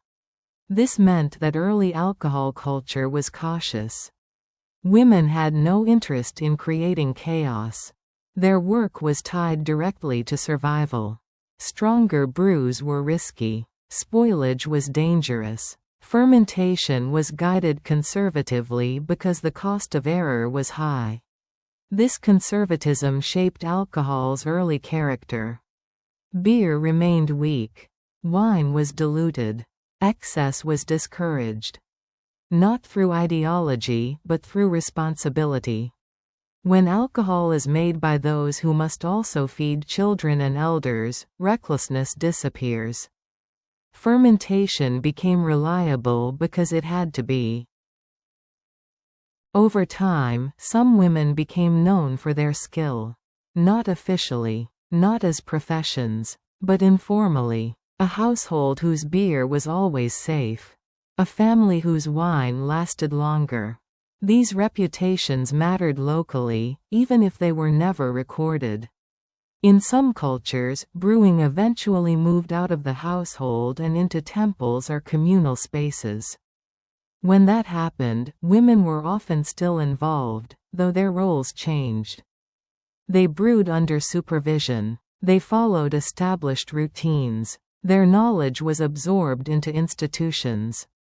And then, slowly, it was stripped of its origins. Once brewing became formalized, it could be measured, taxed, regulated. Once it entered trade, it entered record-keeping. Once it entered public space, it became associated with male authority, not because women stopped knowing how to ferment, but because public authority was male-dominated. The work did not disappear. The recognition did. This is how fermentation became anonymous. Beer is listed, but not the brewer. Wine is stored, but not the caretaker. Alcohol is taxed, but not credited. The knowledge survives, but the knower vanishes from history. This forgetting has consequences. Later narratives portray alcohol as a public, masculine activity: taverns, feasts, trade, power. The quiet domestic origins are pushed aside. Fermentation becomes a craft without caretakers, a tradition without teachers. But those early rhythms never fully disappeared. Even when brewing scaled up, even when wine became a commodity, fermentation still relied on sensory judgment. Smell, touch, timing. These are not easily standardized. They resist abstraction. They belong to embodied knowledge. That knowledge had been cultivated for generations by people whose names were not written down. Understanding this changes how you see alcohol's history. It was not driven first by desire. It was not driven first by profit. It was driven by care. Care for food. Care for health. Care for continuity. That care shaped alcohol into something stable enough to survive centuries without causing collapse. Only later, when alcohol moved further away from the domestic sphere, when it became traded, distilled, concentrated, and symbolized, did its character change. But that later history rests on this forgotten work. Without the women who watched pots, corrected mistakes, and maintained balance, alcohol would not have lasted. It would have remained dangerous, unpredictable, or rare. Instead, it became ordinary. And ordinary things shape the world more than dramatic ones. The unresolved question left here is not about recognition, but about transition. Taverns before towns. You arrive before there is a town. There is no market square yet. No walls. No formal streets. No council hall. But there is already a place where people stop, sit, and drink. Not because they planned a settlement, but because they needed a pause. That pause came first. Long before towns became organized spaces, people gathered where movement slowed. Along trade paths, near river crossings, at the edge of fields after harvest. Where animals were watered. Where travelers waited for daylight or safety. These places did not start as taverns. They started as stopping points. Someone kept drink there. Someone kept food. Someone kept a fire. And because alcohol was already part of daily nourishment, it followed people into these spaces naturally. You did not need a special reason to drink. You drank because you had stopped moving. This is how taverns appear before towns. Not as businesses, not as social experiments, but as extensions of household habits into shared space. A household near a crossroads brewed more than it needed.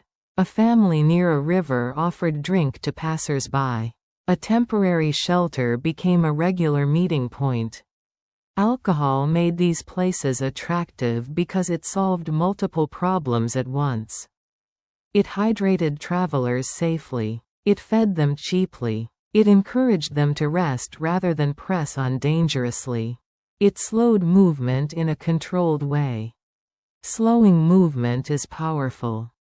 When people stop, they talk. When they talk, they exchange news. When they exchange news, patterns form. Tavern-like spaces became information hubs before formal institutions existed. You learned who had passed through, which roads were unsafe, which crops had failed, which authority demanded tribute. None of this was official. It was incidental. But it mattered.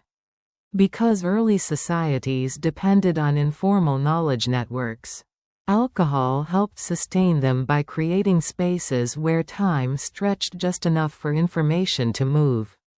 Again, drunkenness was not the goal.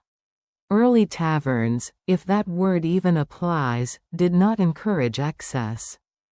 The drink was weak. Consumption was slow. These places were not about escape. They were about coordination. Drink helped strangers sit together without tension. Drink made waiting tolerable. Drink softened differences just enough for conversation. This made tavern-like spaces socially stabilizing, not disruptive. Another reason taverns appeared early is because alcohol production was already embedded in households. Brewing did not require specialized infrastructure yet. Anyone who had grain, water, and containers could produce drink. Sharing surplus was easier than storing it indefinitely. This meant that hosting drink became a way to convert surplus into connection. You could not store beer forever. You could share it today. Sharing created obligation. Obligation created relationship. Relationship created community. This is how temporary stopping points began to persist. If travelers expected drink at a certain place, they planned routes around it. If herders rested there seasonally, they returned. If laborers gathered after work, the place gained rhythm. Over time, structures formed. A roof. A bench. A larger vessel. None of this was planned as urban development. It was response. Alcohol did not create towns, but it created reasons to gather before towns existed. And because these spaces existed before formal authority, they operated on trust rather than law.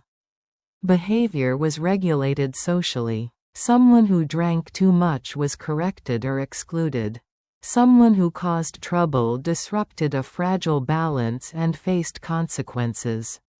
These early tavern spaces were conservative by necessity. They had to be. Too much conflict would drive people away. Too much intoxication would make the space unsafe. The drink itself was not blamed. Behavior was. This is important. Later moral panic around taverns assumes they were places of excess from the beginning. In reality, early communal drinking spaces were carefully balanced environments. Their survival depended on restraint. Women were often involved here too, serving, brewing, managing. These were extensions of household roles into public space.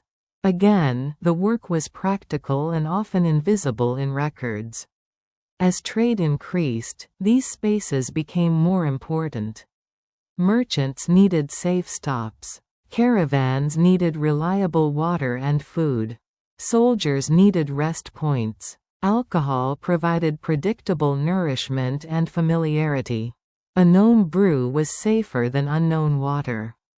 This made taverns nodes in expanding networks. And networks precede cities. Once a place became a regular stop, other services appeared.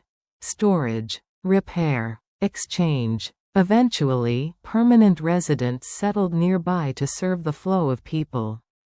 A cluster formed, then a village, then a town. The tavern did not cause this growth, but it anchored it. Because the tavern was already a place where people paused, towns grew around that pause. This pattern repeats across regions and eras. A drinking place at a crossroads becomes a village center. A communal brew near fields becomes a gathering hall. A host's household becomes a public house. In many cases, these spaces existed before formal governance arrived. When authority eventually appeared, it often took over or regulated these places rather than creating new ones. This is where alcohol begins to intersect with power more visibly. Once drinking spaces became permanent, they became taxable, regulated, watched. Not because alcohol was feared, but because gatherings were. Where people gather, ideas circulate. Where ideas circulate, authority pays attention. Taverns became spaces of both stability and potential disruption. They were useful, but also unpredictable. But that tension lies ahead. At this stage, taverns are still modest. They serve weak drink. They exist to support movement, not to encourage indulgence. They are pauses, not destinations. And yet, something has shifted again. Beer for children, wine for workers. What everyone was allowed to drink. You learn what to drink before you learn why. No one sits you down to explain it. No rule is announced. You simply grow up watching who drinks what, when, and how much. By the time you are old enough to ask questions, the answers already feel obvious. Children drink beer. Workers drink wine. No one finds this strange. To a modern mind, this sounds backward. But in early societies where alcohol functioned as food, safety, and routine, it made perfect sense. Beer for children did not mean intoxication. It meant weakness, in strength, not status. Children drank thin, diluted beer, often mixed with water. The alcohol content was minimal. What mattered was that it was safer than raw water and carried calories. It soothed the stomach. It filled hunger gaps. It kept illness away. Beer was liquid bread. Giving children beer was an act of care, not indulgence. Parents were not introducing them to drink, they were protecting them from sickness. In places where water quality could not be trusted, fermented drink was the safer choice. Children did not drink for effect. They drank because that was what you drank. Wine, on the other hand, belonged to labor. Not because it was stronger, often it was diluted too, but because it fit the rhythm of adult work. Wine was lighter than beer. It did not fill the stomach. It could be consumed without slowing movement. It sharpened appetite without replacing meals. For workers in fields, vineyards, construction sites, and transport routes, wine made sense. It traveled better. It spoiled less quickly when diluted. It refreshed without weighing the body down. This is why wine often appears in labor rations alongside bread and oil. It was not a luxury. It was a tool. The distinction between beer and wine was not about age restriction or morality. It was about function. Beer nourished growing bodies. Wine sustained working bodies. Both were consumed without expectation of drunkenness. This division also reflected geography and availability. In grain-growing regions, beer dominated. In grape-growing regions, wine did. Where both existed, they took on different roles naturally. Children were given what was most reliable and gentle. Workers were given what fit movement and endurance. At no point did this division imply that children were being trained to drink or that workers were expected to seek intoxication. Alcohol was not a threshold substance. It did not mark adulthood. It did not confer status. It simply fit into daily life according to need. This arrangement also reinforced moderation. Because alcohol was introduced early and routinely, it lost its novelty. Children who grew up drinking weak beer did not associate alcohol with rebellion or pleasure. They associated it with meals and normality. When they grew older, they did not suddenly discover alcohol. They already knew it. This familiarity reduced excess. Workers, too, were expected to remain functional. Wine was often diluted to 1 part wine and several parts water. Strong, undiluted wine was uncommon outside ritual or celebration. Drinking enough to impair work was frowned upon, not morally, but practically. A worker who drank too much disrupted productivity. A child who drank too much caused concern. In both cases, the issue was not sin, but imbalance. This balance was maintained socially, not legally. Elders corrected behavior. Households controlled access. Community expectations did the rest. Alcohol's role as food shaped these norms deeply. Because beer and wine were eaten rather than used, they were governed by the same logic as meals. Eat enough. Do not waste. Do not overdo it. Share when appropriate. This is why early societies rarely experienced alcohol-related crises. The structure itself prevented them. But this structure depended on 3 conditions: weak alcohol, routine consumption, clear functional roles. As long as these held, beer for children and wine for workers worked smoothly. But those conditions were fragile. As brewing improved, strength increased. As trade expanded, access widened. As water systems improved, alcohol became less necessary. When alcohol stopped being essential nourishment, these quiet rules began to loosen. Children no longer needed beer. Workers no longer required wine. Once necessity faded, meaning crept in. Who drinks now? Who chooses to drink? Who drinks without need? These questions did not exist before. They only appear when choice replaces function. So the unresolved tension here is not about permissiveness, but about transition. Monks, silence, and stronger brews. Section 1. Work done quietly, carefully, and for a long time. You do not hear the work being done. That is the first thing. There is no shouting, no bargaining, no rush. The space is ordered, repetitive, and intentionally dull. Days are divided into hours. Hours into tasks. Tasks repeat, and repetition is the point. This is where alcohol changes again. Monastic communities did not invent beer or wine. They inherited them. What they added was time, discipline, and silence, 3 things fermentation responds to extremely well. In monasteries across medieval Europe and parts of the Near East, monks lived lives designed to minimize distraction. Prayer, manual labor, study, sleep. The same schedule, every day, for years. This environment was ideal for careful observation. If a brew tasted better one year, it was remembered. If it spoiled less often, it was repeated. If waiting longer improved it, that waiting was built into routine. Monks did not chase pleasure. They chased consistency. Alcohol fit neatly into monastic life because it was already considered food. Beer and wine were permitted under many monastic rules precisely because they were nourishing.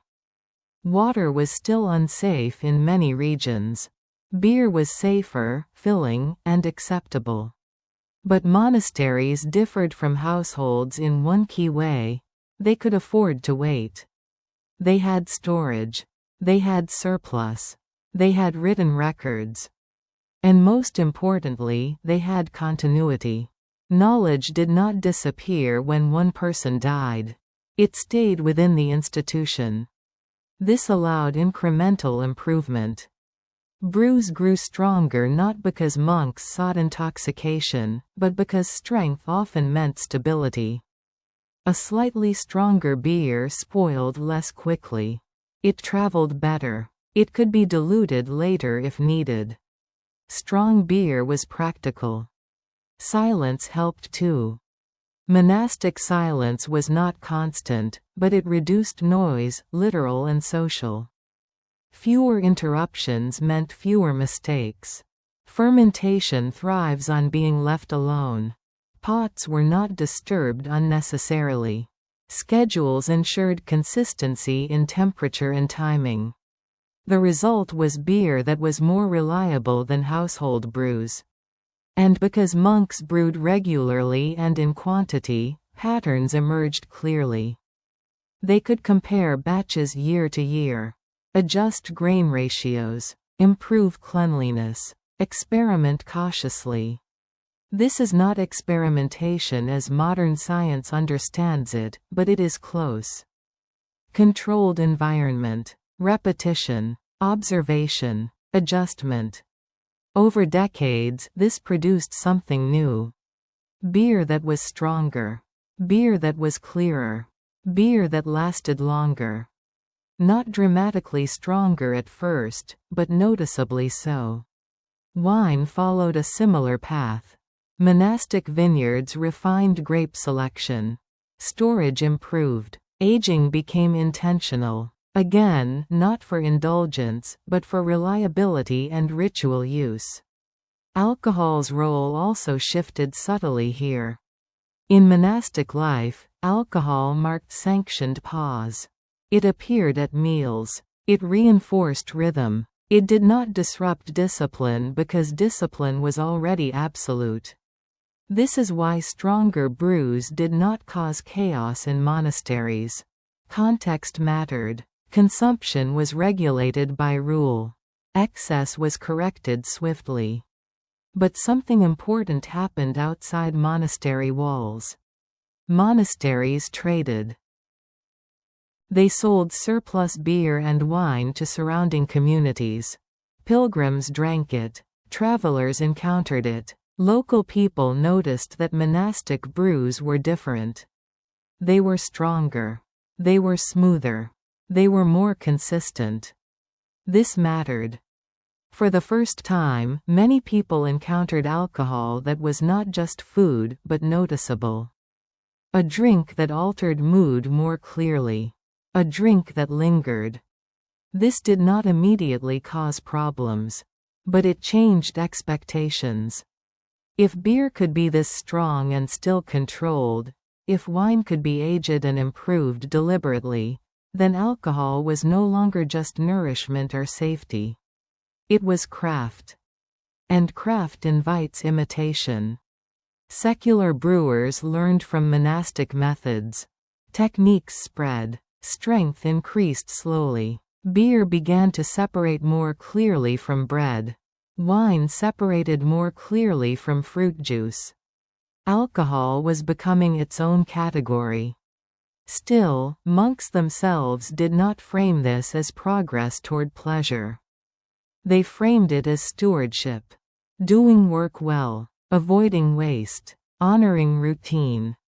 Ironically, this restraint is what allowed alcohol to grow stronger without immediate social collapse. But the change was real. For centuries, alcohol had been weak enough to remain invisible. Monastic brewing pushed it past that threshold, not into excess, but into awareness. People now knew that alcohol could be stronger by design. Once that knowledge exists, it cannot be undone. So the unresolved question left in this quiet, ordered space is not about monks themselves, but about what followed them. Taxes, taverns, and control. When drinking became visible to power. You are no longer invisible. That is the change. For most of history so far, drinking happened inside households, fields, monasteries, and quiet stopping places. It was routine, predictable, easy to ignore. Authorities did not care much about alcohol because it did not disrupt order, and because it was difficult to separate from food and survival. But once drinking moved into public spaces, everything shifted. Taverns were no longer just pauses along roads. They were gathering points. fixed places where people returned regularly. They had roofs, benches, storage, schedules. People met there even when they were not traveling. They talked. They argued. They exchanged news. From the perspective of power, this was a problem waiting to be noticed. Where people gather, influence gathers. Alcohol did not cause this visibility, it revealed it. A place that served drink kept people sitting longer. Longer conversations meant ideas moved more freely. Complaints were shared. Stories repeated. Opinions hardened. Authorities rarely feared alcohol itself. They feared what happened around it. The first response was not prohibition. It was accounting. How much beer is being brewed? Who is selling it? Who is profiting? Alcohol had become reliable, repeatable, and desirable. That made it measurable. And once something can be measured, it can be taxed. Taxes arrived quietly. Not announced as moral regulation, but as administrative necessity. Brewing required grain. Grain was already taxed. It made sense to tax what grain became. Taverns handled money. Money left records. Records invited oversight. Licenses followed. Not to limit drinking, but to limit who could sell. Control the seller, and you control the space. This allowed authorities to monitor gatherings without needing to police behavior directly. A licensed tavern was accountable. An unlicensed one was suspicious. This distinction mattered more than drunkenness. Taverns became points of leverage. If unrest spread, close the tavern. If taxes fell short, raise drink duties. If loyalty wavered, restrict licenses. Alcohol was now tied to governance. This changed its social meaning. Beer and wine were no longer just food or routine. They became commodities. When you paid for a drink, you were participating in an economic system overseen by authority. That act, small and ordinary, connected private life to public control. Still, early regulation was pragmatic. Authorities did not want to stop drinking. They wanted to benefit from it. Alcohol sales were reliable income. People drank steadily. Demand did not vanish with bad harvests. In some regions, alcohol taxes became central to state finances. This created a strange alignment. Governments relied on drinking. Taverns relied on permission. Drinkers relied on habit. Everyone had incentive to maintain balance. But balance is fragile. Once alcohol generated revenue, it was encouraged indirectly. More taverns meant more taxes. Stronger drinks meant higher prices. Longer stays meant more spending. None of this was framed as encouragement, it was simply how the system worked. This is when alcohol's relationship with excess begins to shift. Not because people suddenly drank more, but because structures began rewarding consumption. A tavern owner benefited from longer stays. A state benefited from higher sales. A brewer benefited from repeat demand. Moderation was still socially valued, but it no longer aligned perfectly with economic incentives. This tension did not explode immediately. It simmered. At the same time, control tightened.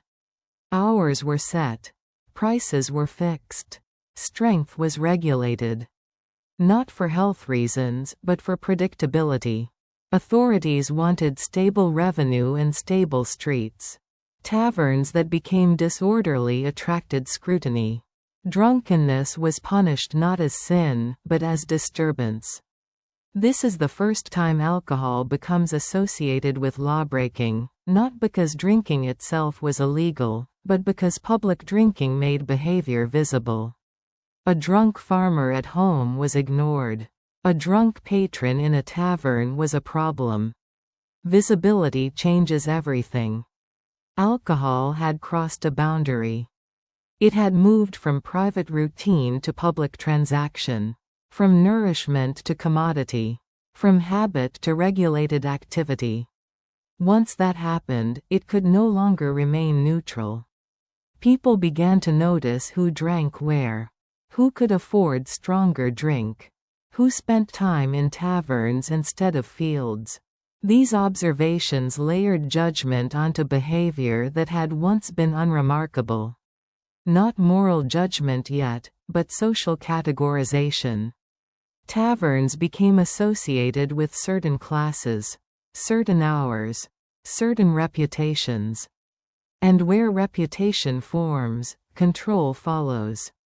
Still, for now, the system held. Drinking continued. Authorities collected revenue. Communities maintained order, mostly. When alcohol became a moral problem, from what people did to what people were.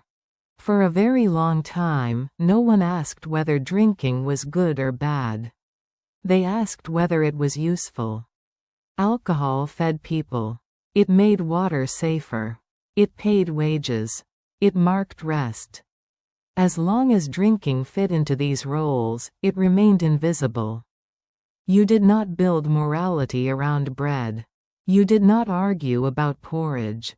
Alcohol belonged to the same category, necessary, ordinary, and mostly unremarkable. The moral problem only appears when that changes. And it does not appear all at once. The first shift is subtle. Drinking becomes noticeable. This happens when alcohol stops being required for survival. As water systems improve, as diets diversify, as work patterns change, alcohol is no longer the safest or easiest way to meet basic needs. It becomes optional. Once something becomes optional, it becomes meaningful. People begin to notice who drinks and when. They begin to compare behavior. They begin to interpret choice as character. This is the moment alcohol starts to carry judgment. Before this, a person drank because everyone drank. Now, a person drinks because they choose to. That difference is small in practice, but enormous in interpretation. A farmer drinking weak beer with a meal is no longer just eating. A laborer lingering in a tavern is no longer just resting. The same behavior acquires new weight because the context has changed. At the same time, alcohol has become stronger. Thanks to improved brewing, better storage, and wider trade, drinks now have clearer effects. Intoxication is no longer rare. It is noticeable enough to attract comment. And because drinking increasingly happens in public spaces, taverns, inns, streets, it is seen by people who are not participating. Visibility invites opinion. This is how morality enters. Not through theology at first. Not through law. But through observation. Someone misses work because of drink. Someone spends money meant for food. Someone causes a disturbance. These are not new problems, but they are newly framed. Instead of being practical failures, they are interpreted as personal ones. Alcohol begins to move from being something people do to something people are. A drunk is no longer just a person who drank too much. They are a certain type of person. That categorization is powerful. Religious thought amplifies this shift, but it does not create it. Moral frameworks already exist. Alcohol simply becomes a convenient focus. Why? Because alcohol sits at the intersection of body, choice, and visibility. You can see its effects. You can blame it for disruption. You can point to it as unnecessary. This makes it ideal for moral storytelling. Religious authorities begin to speak about moderation more explicitly, not because moderation was new, but because excess is now visible and optional. Drinking can now be framed as indulgence rather than necessity. Importantly, early moral critiques of alcohol are rarely about drinking itself. They are about loss of control. A person who drinks too much fails in their duties. They neglect family, work, prayer. They become unpredictable. Alcohol is condemned not as substance, but as symbol of misplaced priorities. This framing matters because it links alcohol to identity. If you drink moderately, you are responsible. If you drink excessively, you are flawed. This binary did not exist when alcohol was food. It emerges only when alcohol becomes discretionary. Social class sharpens the divide. Elites often drink privately, in controlled settings, with refined beverages. Their drinking is framed as culture. The drinking of the poor, done publicly and cheaply, is framed as vice. The substance may be similar. The judgment is not. This is one of the most important and least acknowledged shifts in alcohol's history. Alcohol becomes moral not because it changes, but because power changes how it is seen. Once authorities tax alcohol, regulate taverns, and profit from sales, they also begin to police behavior selectively. Disorderly drinking becomes punishable. Quiet drinking does not. Morality follows enforcement. A drunken argument in a tavern draws punishment. A drunken feast in a private hall does not. Over time, this difference hardens into belief. Some drinking is acceptable, some is shameful. Alcohol becomes a marker of discipline. This moralization intensifies during periods of social stress, urbanization, economic change, labor disruption. When communities feel unstable, visible behaviors are blamed. Alcohol becomes an easy target. It is tangible. It is common. It is already associated with disruption. Reform movements emerge, calling for restraint or abstinence. These movements often frame alcohol as a corrupting force, rather than as a tool misused within specific conditions. This framing simplifies complex social problems. Poverty becomes drunkenness. Violence becomes drink. Disorder becomes moral failure. Alcohol absorbs blame because it is visible and familiar. What is lost in this process is history. The long role of alcohol as food. Its function as safety. Its integration into ordinary life. None of this fits moral narratives. So it is forgotten. Alcohol becomes something that tempts rather than sustains. Something that weakens rather than feeds. Something that must be resisted rather than managed. This is a profound transformation. It does not remove alcohol from society. It reshapes how people think about it, and about each other. Once alcohol is moralized, drinking becomes a statement. Abstaining becomes a statement. Identity forms around choice. This sets the stage for conflict. Because when a substance carries moral weight, disagreement over it is no longer practical, it is ethical. The slow arrival of distillation. When someone decided to separate what had always been mixed. At first, nothing tastes very different. That is important. The earliest distilled liquids were not shocking. They were not meant to be drunk. They did not announce a revolution. They appeared quietly, almost accidentally, as part of other kinds of work. Distillation did not arrive because people wanted stronger alcohol. It arrived because people wanted something else. Perfumes, medicines, oils, essences.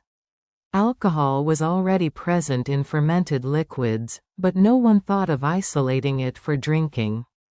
The idea that you could separate the spirit of a liquid from the rest of it was not obvious, and it was not urgent. Fermentation had always been enough. Beer and wine, even when stronger than before, still belonged to food, ritual, and routine. Their limits were built in. You could only ferment so much sugar. You could only drink so fast. The body resisted excess naturally. Distillation changes that, but very slowly. The earliest distillation techniques appear in the ancient world, especially in the Islamic Golden Age and earlier in Hellenistic contexts. But what was distilled was not alcohol for pleasure. It was rose water, herbal extracts, chemical substances. Alcohol was noticed because it worked as a solvent. It dissolved things other liquids could not.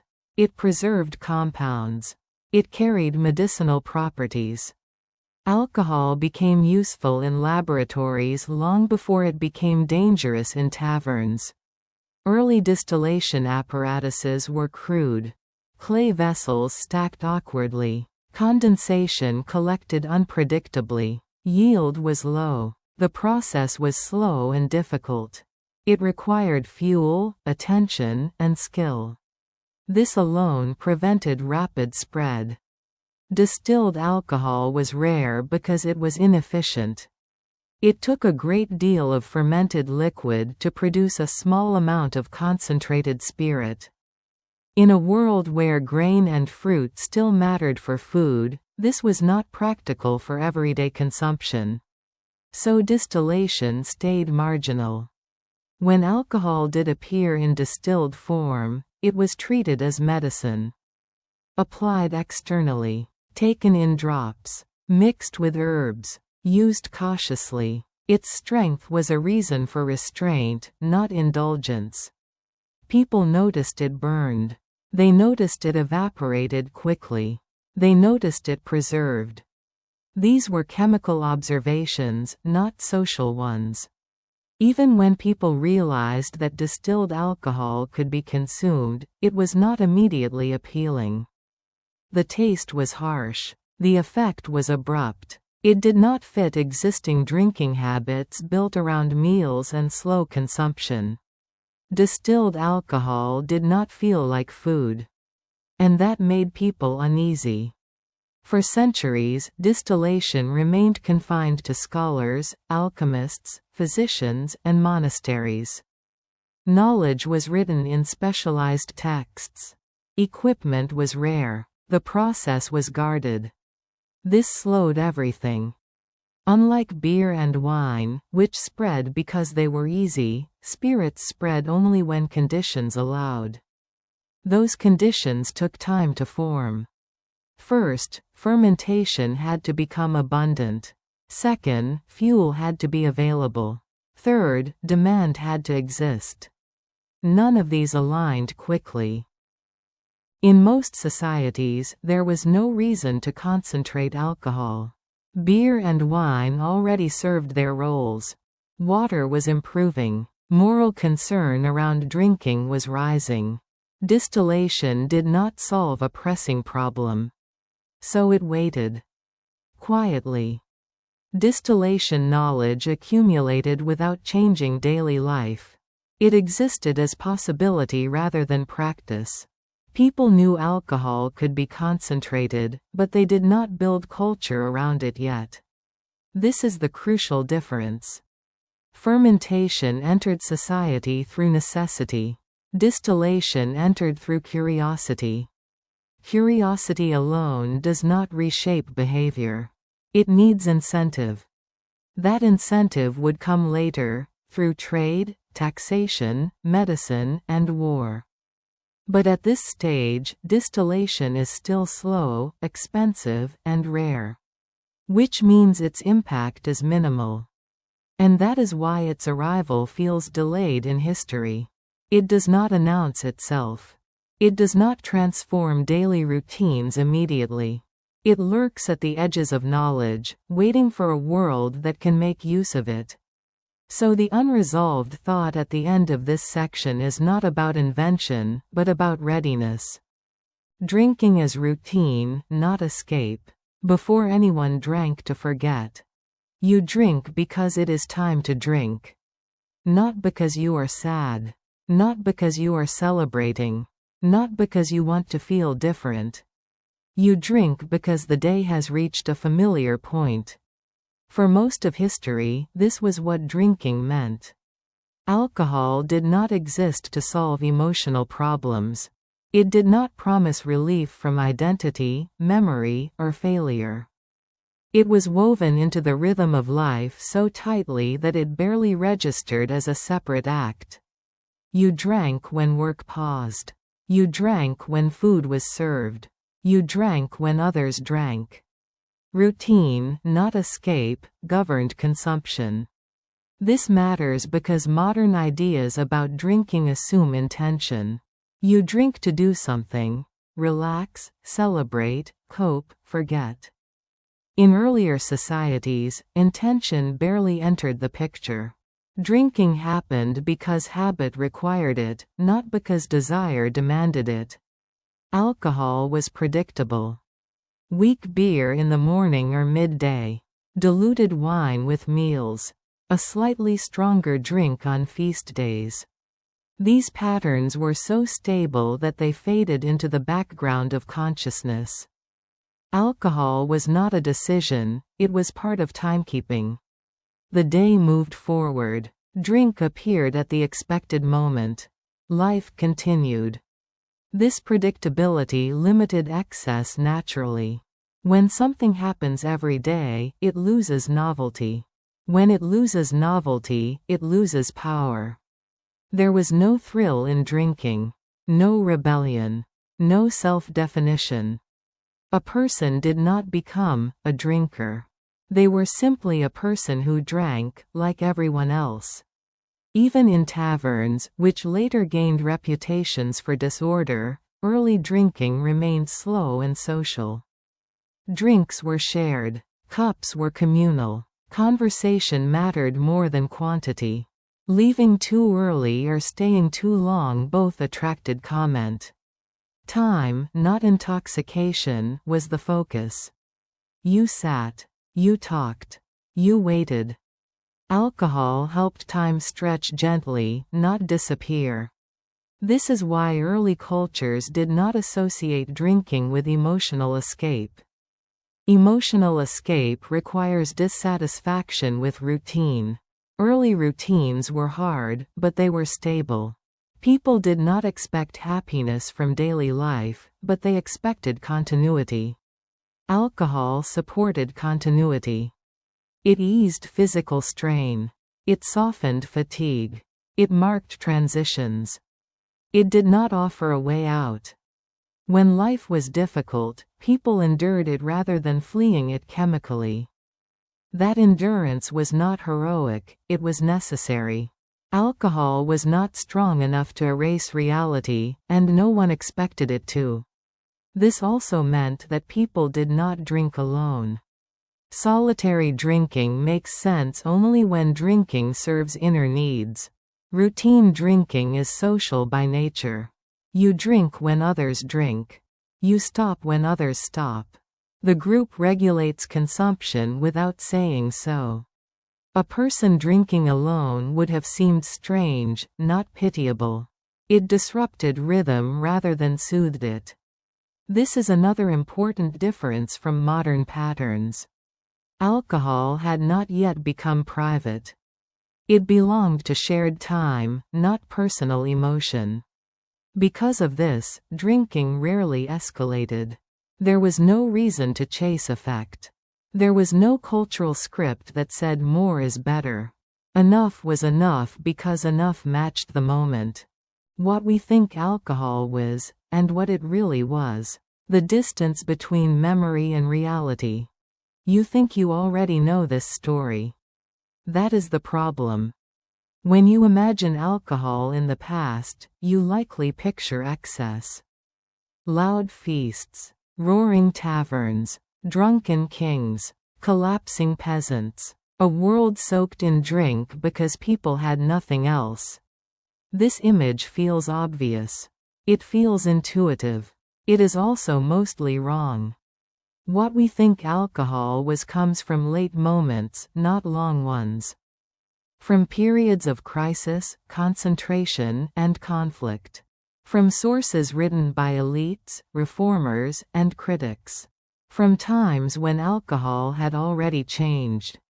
What alcohol really was, for most of human history, was quieter, weaker, and far more ordinary than the stories suggest. Alcohol did not begin as escape. It did not begin as indulgence. It did not begin as rebellion. It began as food that lasted. This gap between assumption and reality matters because it shapes how we judge the past, and how we misunderstand the present. For thousands of years, alcohol was part of survival infrastructure. It made water safer. It preserved calories. It smoothed daily labor. It supported routine. People drank not to feel different, but to stay the same, to remain functional in a demanding world. Drunkenness was not admired. It was not pursued. It was inconvenient. The average person in most early societies drank alcohol almost daily and was almost never drunk. That sentence feels contradictory only because modern alcohol has trained you to think differently. Modern alcohol is concentrated. It is optional. It is marketed. It is separated from meals and labor. Ancient alcohol was none of these things. Beer was closer to porridge than to liquor. Wine was diluted until it barely registered. Consumption was slow, visible, and social. Alcohol had limits built into it, chemical, social, and practical. Those limits disappeared gradually, and when they did, memory collapsed history into caricature. We remember the loud moments because they were recorded. We forget the quiet centuries because no one bothered to write them down. Most people do not write about routine. They write about disruption. So when alcohol disrupted, when it became stronger, public, commercial, moralized, that is when it entered texts, sermons, laws, and warnings. Those documents survived. The daily drinking that caused no trouble did not. This creates an illusion that alcohol was always a problem waiting to happen. In reality, alcohol became a problem only after it stopped being necessary. This inversion is crucial. Alcohol was least dangerous when it was most widespread. It became most dangerous when it became optional, concentrated, and disconnected from routine. What we remember are the consequences of change, not the stability that preceded it. Another misunderstanding lies in who is remembered. Historical narratives focus on men drinking in public spaces, taverns, feasts, councils. But for most of alcohol's history, it was produced, managed, and consumed within households. Much of that work was done by women. Quietly, repetitively, without record. When alcohol moved into public space, it also moved into male-dominated documentation. That shift reshaped memory. What was once domestic nourishment became public behavior. What was once managed became judged. It is easier to warn against something if you present it as always dangerous. But history resists simplicity. Alcohol survived alongside humanity for millennia without collapsing societies.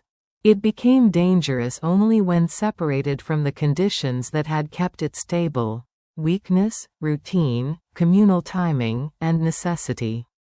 What we think alcohol was is a projection of modern concerns onto ancient habits. What it really was is far less dramatic, and far more instructive. Because the story of alcohol is not a story about temptation. It is a story about context. Change the context, and the same substance behaves differently. That is the uncomfortable lesson history offers here. And it leads to one final, unresolved question. one that reaches beyond the past and into the present. Routine protected people from excess better than morality ever would. But routine depends on stability.